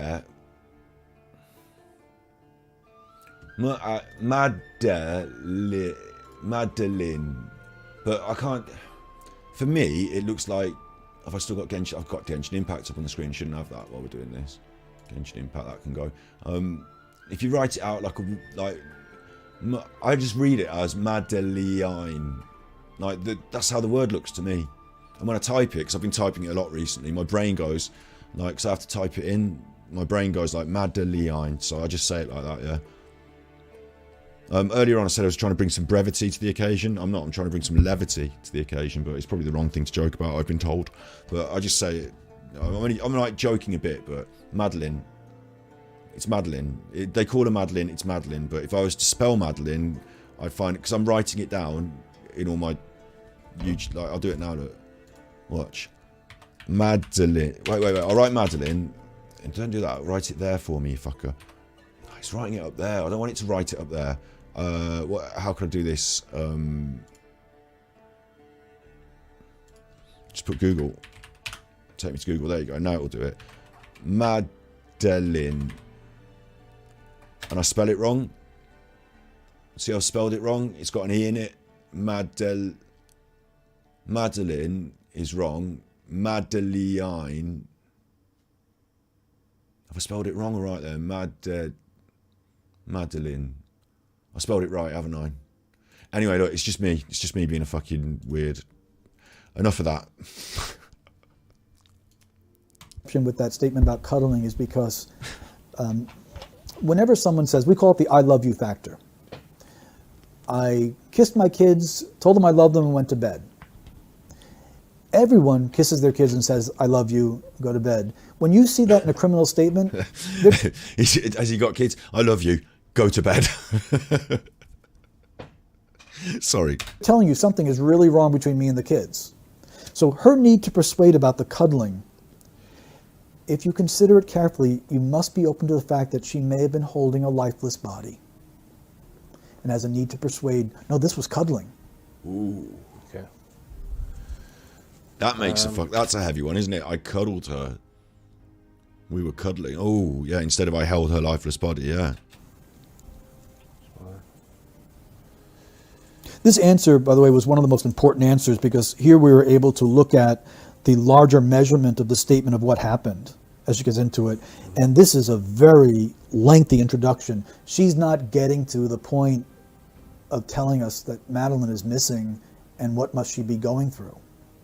She is narrative building of even if we just measured it with the scientific measurement of our formula of 25% introduction, 50% content, 25% afterwards, she is heavily delaying getting to the point and giving lots of unnecessary details. Where do we have more detail? On what Madeleine is going through or on the windows? And the curtains, which had been closed, just swung open into the room and revealed that the shutter was all the way up and the window being pushed right across. And then I just knew she'd been taken. Right. She goes to a conclusion of the matter and she goes into present tense language. This is an intelligent woman. She knows how to use verb tenses. When someone is committed to something that happened, I came to the building, not I come to the building. Well, here we have a continued description about the curtains, which is concerning to me, just swung open into the room and reveal that the shutter was all the way up. So if we want to believe what she's going to say is that the reason that she knows that someone had been taken her is because she walked into the room and the room just did magically opened itself up and said, look at the evidence. She's lying. Okay. This tells us... Ooh, I mean, that's quite heavy to say she's lying, but this is the statement analyst, Peter Hyatt, who is a professional. Like, he's just going on the language that he's got written in front of him there, and that's his professional opinion, and that's something that would be taken to court as circumstantial or supportive evidence, I imagine. I'm not a lawyer, I don't know, but... Madeleine was not kidnapped. Okay. Kate says after a quick, frantic search of the apartment, she ran back towards Jerry, who was still with their friends at the table by the pool. I can't remember exactly where the table was. It's kind of in this bit. So it'd be about round here. Fuck, man. Like, some of the things I think when I watch this are a bit abstract, but now I'm looking at that, there's no tables there, are there, anymore? I wonder if people still go on holidays there. You're gonna go and take your kids on holiday to the Madeleine McCann hotel. Like, you're not going to, are you? I wonder if they've had to shut down. I wonder if it's ruined their business or the... No tables there now, though, are there? It looks a bit grotty and horrible now, doesn't it? Just looks like a concrete fucking car park with a shed on top. Shed roof. And I was kind of sitting in this bit. Yeah, I mean... And you could see there from the camera where the apartment is, but of course this camera shot would not have been available to anyone at the time because there were tarpaulins covering that side of the restaurant, so they couldn't see the building that their children were in. Kate was clearly distraught and I jumped up, but it was kind of disbelief. She can't be gone. She can't possibly. How could she be gone?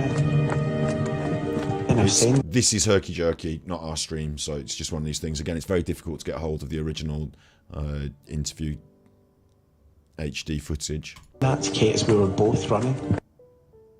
Deception indicated, and here's why. First of all, we have him making an assertion. I know where the table was.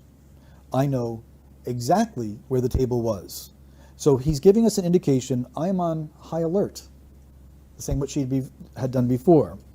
And that is interesting as well, isn't it? Because, again, like, would you remember where the table was in the restaurant the night your daughter went missing? Like, would that be on your...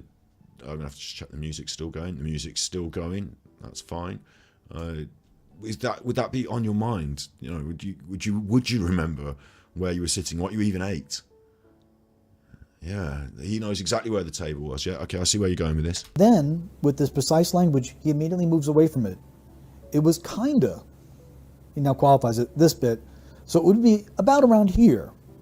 And I was kinda sitting in this bit. So going from this exact, this is a form of self-censoring. He is stopping himself from going to this precise way he has a need to conceal. It's interesting that he's picking that out as self-censoring or like self-editing, because it is, isn't it? It's, you can see it there in the script. I know exactly where the table was. It was kind of this bit, so it would be around here, and I was kind of sitting. So he's changed it in 3 sentences. He's gone from one position to another in 3 sentences, self-editing. And it's interesting because we know they're being media managed at this point, but you're looking for your daughter.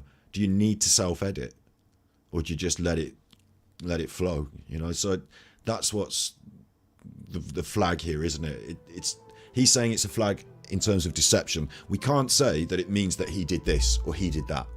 No, he's guilty of this or that. We can't say that. We can only say that we don't believe his narrative here is exactly what happened, or that we don't believe that he's telling us everything. He's self-editing. He then describes his wife's emotion.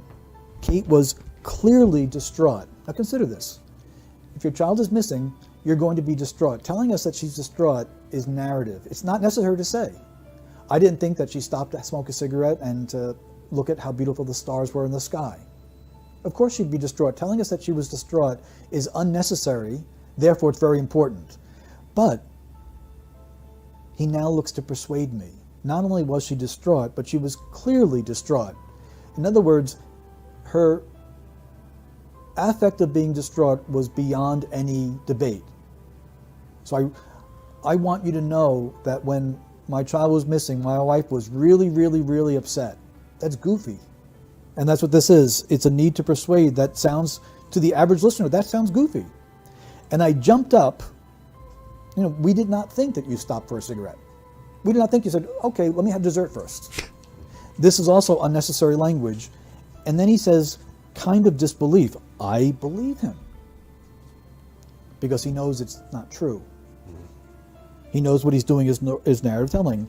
And so the first thing he's going to say is, where is she? We must find her. No, she can't be gone.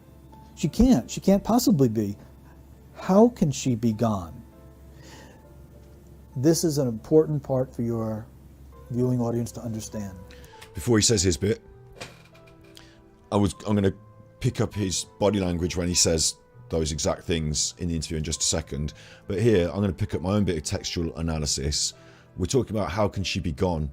Like, I can recontextualize these sentences. He said, if your child was missing, you'd say, where is she? Where is she? She could be out here. Where is she? Yeah, I get that. She can't be gone. She can't possibly be gone. How can she be gone? Would be consistent if you were cradling her dead body in your arms. She's gone. That's what they talk about when people die. She's gone. She can't be gone. How can she possibly be gone? If like, consistent with the idea that Kate discovered some issue, some problem, the sedation, whatever, did some CPR, failed. Jerry's faced with the scene and in cleanup mode has decided on this narrative, this story. She's been kidnapped. We're not going to go down. We're not going to lose our kids. We're going to have to do this. And then 2 days later, the money comes rolling in. It's Madeleine. It's Madeleine's gift to us from heaven. Look, we're into the Bible. This is her gift. If we keep doing this, we're doing the right thing. We can tell because we're getting money from heaven. That makes sense here. She can't be gone. She can't possibly. That would be the words of a grieving father, wouldn't it? But contextualized like here as part of his search for her. So I could recontextualize it in a different way and those words would make sense. Now, we don't have the 2 different contexts to look at. I can't go back in time and, sliding doors, what if this, what if that. I haven't got no way of seeing that. But what I can see is him saying the actual words. Like, he is actually saying these things, isn't he? So,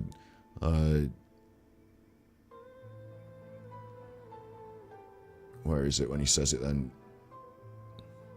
Is it this bit? That's the last time I saw her. That's the last time I saw her. It's here where he's in this. She does this. The window being pushed right across, and then I just knew she'd been taken. Kate says after a quick, frantic search of the apartment, she ran back towards Jerry, who was still with their friends at the table by the pool. I can't remember exactly where the table was. It's kind of in this bit, so it'd be about round here. And I was kind of sitting in this bit. Yeah, I mean, Kate's clearly distraught, and I jumped up, but it was kind of disbelief. She can't be gone. She can't possibly. How could she be? There's almost anger, isn't it? Like confusion. She can't be gone. She can't be gone. Like it's similar, that quizzical pinch of the brow. But if I didn't tell you what this man was feeling, and you had to guess, I mean, for me, I feel. Oh, sorry, I pressed that wrong button then. For me, I feel a lot of anger here. I'm on the wrong button now. I'm on the wrong bit. Come on. Jesus, YouTube. Come on, I'm pressing this. And I want to skim through with that, yeah.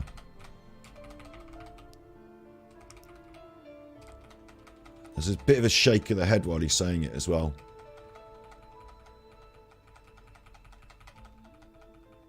Cocking the head back at some points, which is a very defensive sort of pseudo-aggressive sort of posture, isn't it? Go on, then. But it's all jerky film, so I can't really... And I was saying that to Kate as we were both running. Police were called within 15 minutes, but they didn't arrive for nearly an hour. And I'm saying that to Kate as we're both running. He said there that got left out. Were they both running somewhere with Madeleine's body? Or was he just going on his own? But he's brought up the idea of running now. Obviously running towards the apartments, but you wonder, don't you? You do wonder. She can't be gone. We gave her that same dose as... Yeah, exactly. Yeah, that's a good point. You know, it fit...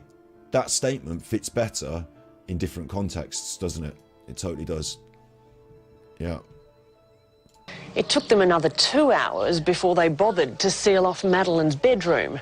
British investigators later called it the worst preserved crime scene they'd ever encountered. Well, there was a lot of people coming and going, yes, true. But they did get the dogs on it. We looked at that anyway. We looked at that.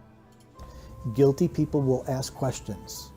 They are looking to see what answers are out there. They're looking for responses from even the interviewer, from police, from the audience. They're floating their alibis to see. Will you agree? The first thing that anyone would say if your child was missing is, where is she? Not how can this happen? No, that this can't be happening.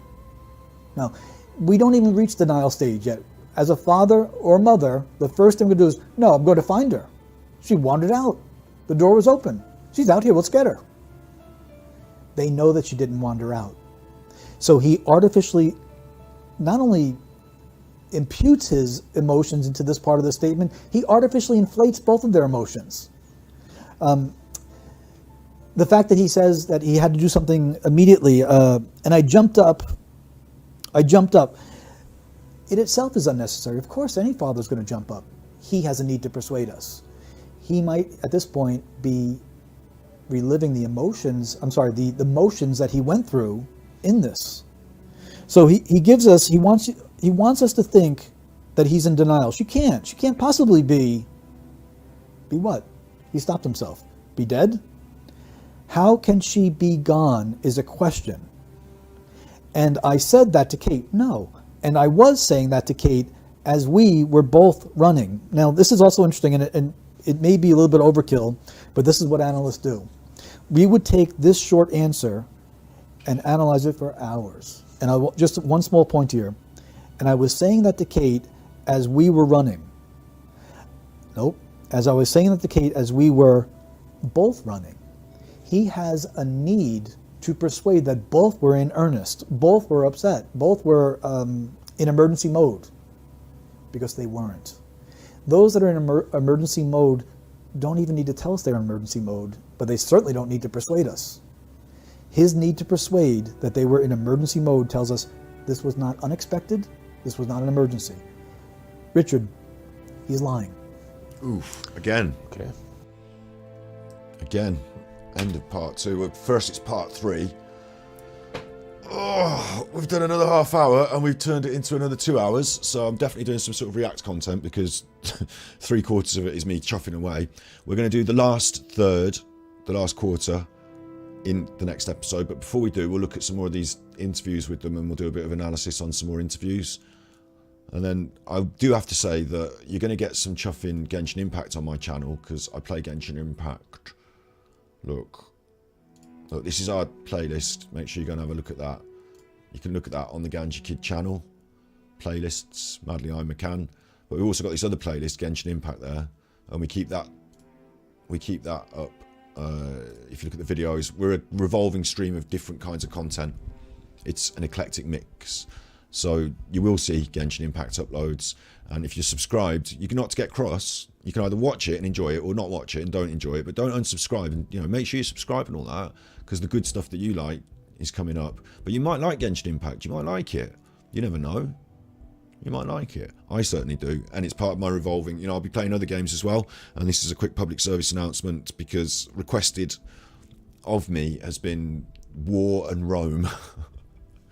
And I'm going to be bringing in, I also bought literally a game called like Rome War or some shit like that last night. Got tired late at night. So we do B-side streaming on the other channel, but I might bring War and Rome into this main channel as well. Not on the B-side, I might just do it down here in the big room. And, more and more will be uploaded and live and all sorts happening on the channel. So subscribe and don't be pissed off when you see Genshin Impact. Enjoy it. Enjoy it. It's part of the variety. And without the variety, you wouldn't have got this Madeleine McCann stuff. Or some of the other stuff, Truth or Homeschool. We did about prison cookery once, didn't we? We do all sorts. There's quite a lot of Genshin Impact because I play it a lot and I've got a lot of episodes to upload. But we do all sorts. Flying needs to be reintroduced. We're going to be flying our little Microsoft Air Simulator.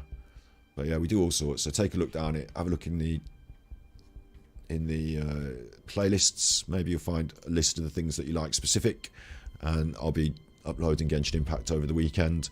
But back on Monday, maybe not Monday daytime here, maybe Monday evening for a bit of psychology talk. The next Thus is not this Monday coming up, but the one after that. So we'll be doing something this Monday probably. I don't know. I need to start writing in a day off for myself. But yeah, next week we pick up again on Madeleine McCann's interviews and the embedded confessions. We pick that up again next week. But I will finish with some Madeleine McCann interview. Finish with some interview investigation. This is their first interview, and I always want to go to the early ones. I mean, I want to do their first interview as a whole episode, so I might leave that actually, and I might go for. Here's one. That's 9 minutes though. It's 9 minutes. This is 8 minutes. All of these I could do a full hour on. You give me 9 minutes, I'll do you an hour. But go on, let's do this one. I think the first thing to say, it's not been a conscious preparation because we've always hoped we wouldn't get to this stage. But I think what we have done is been incredibly busy. We get this. I see this all the time in these interviews.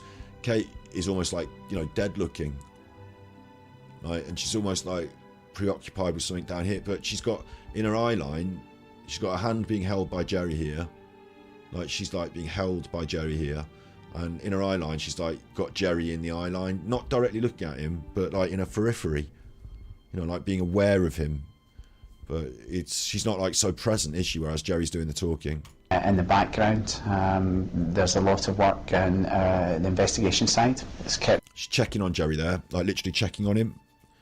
Is he going off tangent now? He said work in investigation. Maybe the investigation, the moment of investigation, that got her looking, didn't it?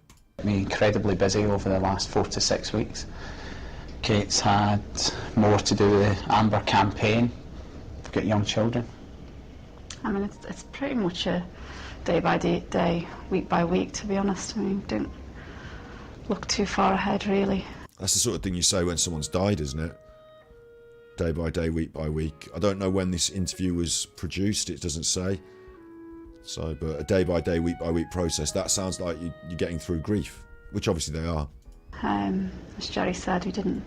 Jerry's face is very stern and stoic, and his chin's jutting out in quite an aggressive manner. At some point, Jerry becomes almost confrontational with the media. At some point, initially he thinks that he can go out there, read his statement, Madeleine's missing, we want to find her back, and that everyone's going to say, oh, poor McCann's, here, have some money. But actually, they do get some kickback in public opinion, and some people ask them some difficult questions, and Jerry does seem to be very angry at the media for even suggesting that he might not be telling the truth in any, at any point he gets confrontational about that. So I see that in him. Want to get to this point. Now that we've got to this point, we need to use that opportunity, I guess, to focus on what's important, which is And that, again, now that we've got to this point, we need to use that opportunity, she says with a gesture. And I imagine this is how the idea was sold to her, is that we've got to this point, we've got to this point as in Madeleine's dead now, and we're going to have to move on. And the opportunity is that we're millionaires. So, it's contextualised to her as keep your mouth shut because millionaires. Madeleine. You're making a very... I guess, to focus on what's important, which is Madeleine. You're making a very big effort to get the message out again, so in its latest form, what is the message you're giving on this first anniversary? Oh, this is the first anniversary, so a year later. And get the message out again, because they've seen that when the message is out, they get lots of money coming in, don't they? It's almost like a marketing campaign at this stage. Well, the message is Madeleine is still missing and she needs to be found, and I guess we're urging people to help us still, and I know people have helped us from day one, but we still need that help, and Madeleine still needs that help, and we need that key bit of information. This could all be over. Sure, I think this is really a direct appeal. We would not be here if we were not appealing to the public to come forward. To those who have actually phoned with information, whether it be to the police or a hotline, we want... Like, while it's zooming in on Jerry, she does this distance thing again, like she's looking at Hugh. Her arm's attached to Jerry, but the rest of her body language isn't, is it? And I wonder if these are very contrived media statements. Direct appeal. We would not be here if we were not appealing to the public to come forward. She gave a very heavy swallow after her statement. Message you're giving on this first anniversary? Well, the message is Madeleine is still missing and she needs to be found, and I guess we're urging people to... He gives a momentary smile here. Strange, like he's got a strange face on there, hasn't he? Strange half smile. Bit weird. Madeleine is still missing and she needs to be found, and I guess we're urging people to... When we're urging people to help us still, and I know people have helped us from day one. A lot of blinking from Jerry. But we still need the help, and... Shaking of the head from Kate. Madeleine still needs that help, and we need that key bit of information. This could all be over. Sure, I think that... This could all be over. A dismissive wave of the hand and a shake of the head.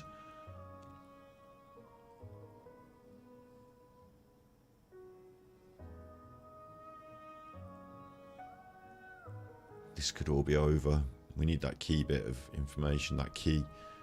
Maybe they just, maybe they've decided on a financial target. Like, this sounds strange for me to say this, but I'm just like reading what I can see. Maybe. Sorry, good point in chat there. I'll read it in just a second. I'll just finish my brain point. Maybe they've got like some sort of financial target, and then this can be over. Like, we just need one more push, one more, appeal to the people, get that campaign up to the price of the house we're looking to buy, and then, we'll shut up and go away. This is really a direct... Or maybe something more sinister. I don't know. This could all be over. Maybe Kate's got other ideas on how to finish this. I don't want to go too deep with that. Jerry turns to the camera and realises, media trained, that he's speaking down the barrel of the camera to the people. Appeal. We would not be here if we were not appealing to the public to come forward. To those who have actually phoned with information, whether it be to the police or a hotline, we want you to rack your brains. If you're in and around Pride Deluge, someone knows something that could unlock this, and that's the key thing for us, getting that information. I would ask to show this if it's okay. It's like a half smile when he does this as well.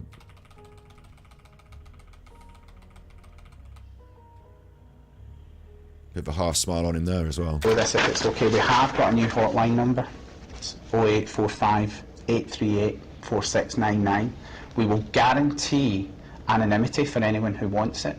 All information will be treated confidentially. I mean, you've been very... She's just like... I think she's reading Hugh Edwards and seeing if Hugh Edwards is buying it. That's what I think she's doing there. You've been very thorough. You've had a very, very high profile over the past year. What makes you think... Higher than we would like. Well, of course, but it's been at least effective in campaigning terms. You've had a high profile. What makes you hope that a year on, someone's going to turn up a fact or a... He's smiling at him, isn't he? Is that because he's already got the answer to this question prepared? Hint which could make the difference? Well, she's still missing. She hasn't been found. So obviously there's still that bit of information there. And somebody definitely knows something, and they may not realise that, it's linked, but there might be something that they remember from that day. He actually has to purse his lips at this point. It's a stick out of the tongue, isn't it? Not a good look. Means he's sort of... it comes from childhood, like thinks he's smarter, thinks he's cleverer, thinks he's got one over on you. Petulance. Not a good look, that. Just a look at the lips. What makes you hope that a year on, someone's going to turn up a fact or a hint which could make the difference? Well, she's still missing. She hasn't been found. So obviously there's still that bit of information there. And somebody definitely knows something, and they may not realise that, it's linked, but there might be something that... Oh, it's almost for a while there as well. It's almost for a while his wife is talking. I'm just watching Jerry, and it's almost like the steam is rising. Like the anger is brewing in him. Like the question's not directly supportive of them, isn't it? What makes you think you might, he's like, how dare you ask me that? What makes you think I might find it? How dare you? Like there's almost like that, and then like the lick of the lips and the break in concentration that he thinks, oh, got to get that off my mind. It's linked, but there might be something that... He looks away and down. I remember from that day or around...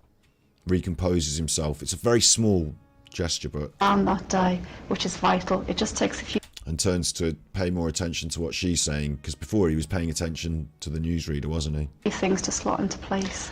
I think that's right, though. And he wants to take over, so he's looked at her as if to say, shut up, I'm taking over. It's this time of year, people are going to be thinking about summer holidays, going away this time last year. It's a marketing thing, isn't it? This time of year, they're going to be like, it's time to get it back in their heads. And she's now checking him. It's this like funny interplay between the two of them. I think he's now going off the reservation again. I think he's ad-libbing again. Jerry's taking the matter into his own hands and starting to say some stuff, and maybe it wasn't part of their prepared answer. And it will bring it home to people. Maybe she's squeezing his hand there, and it got edited there, look. When were you last in contact? So maybe she did like shut him down there. Maybe they stopped like that answer, and it petered out, and they just decided to edit that there and go here. What have we done now? We've done 2 hours 12. I don't want to let these episodes go on too long, because when people want to watch them, they might be put off by like 8 hours of me talking about Madeleine McCann in one go.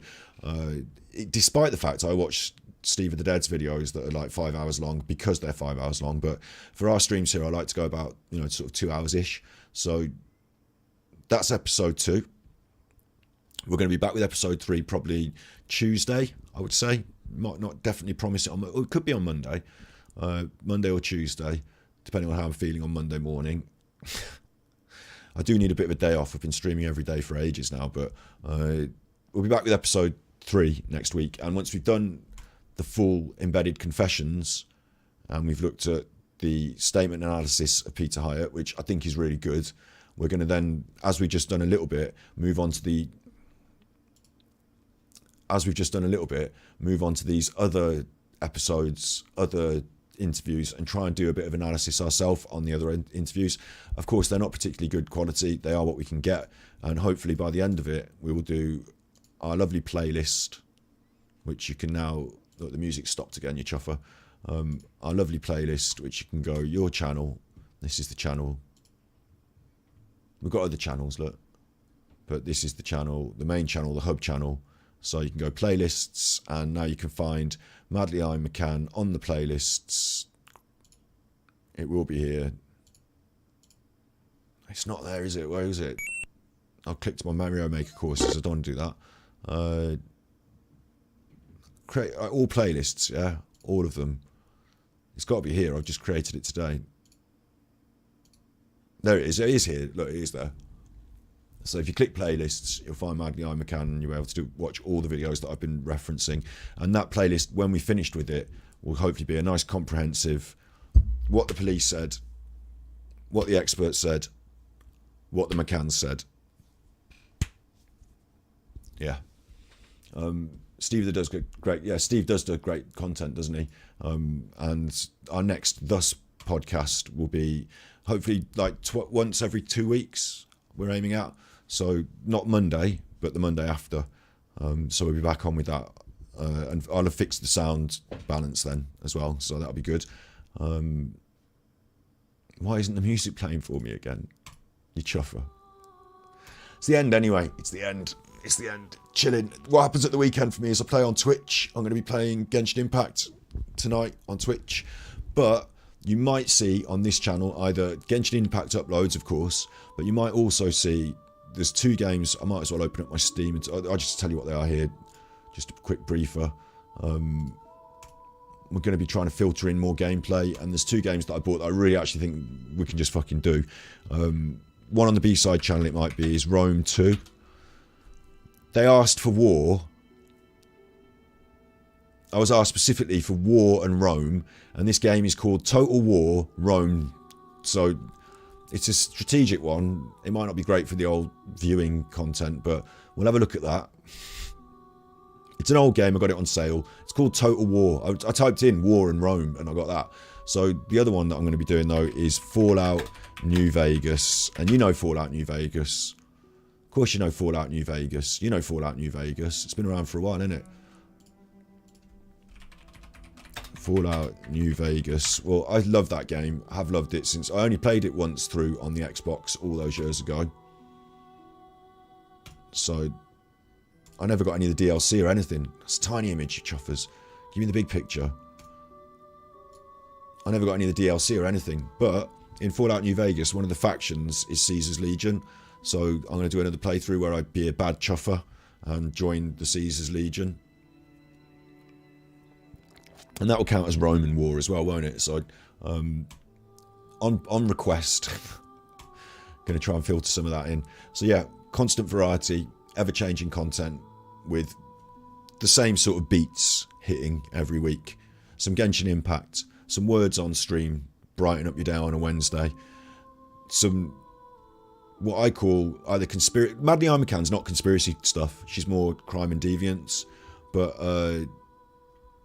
you know, we did Truth of Homeschools, we did Flat Earth British and stuff like that, conspiracy ideas and, you know, subverted ideas maybe. And Madeleine McCann, you know, I think fits this sort of world, but, you know, all sorts of stuff, isn't it? And then before you know it, we'll be back to the thing you enjoy, or before you know it, you'll be seeing more Genshin Impact that gets on your nerves, whatever. It's all good in the hood. It's all me. It's my stream. It's all you. It's your stream. So you be good, my little podcast. I wanted to repeat before I leave that thank you for my tippies. Yesterday, Snippy's got me tippies, but also Jackie bought me some tippies. And she dropped me a tenner, which is, she said she wishes it was more. Well, I'm really grateful for that. I think that's loads. So thank you. And I didn't shout it last episode, but I've shouted it at the start and end of this episode. So you got 2 for your money there. You be good, my little podcast. You be good. And if you can't be good, you're naughty.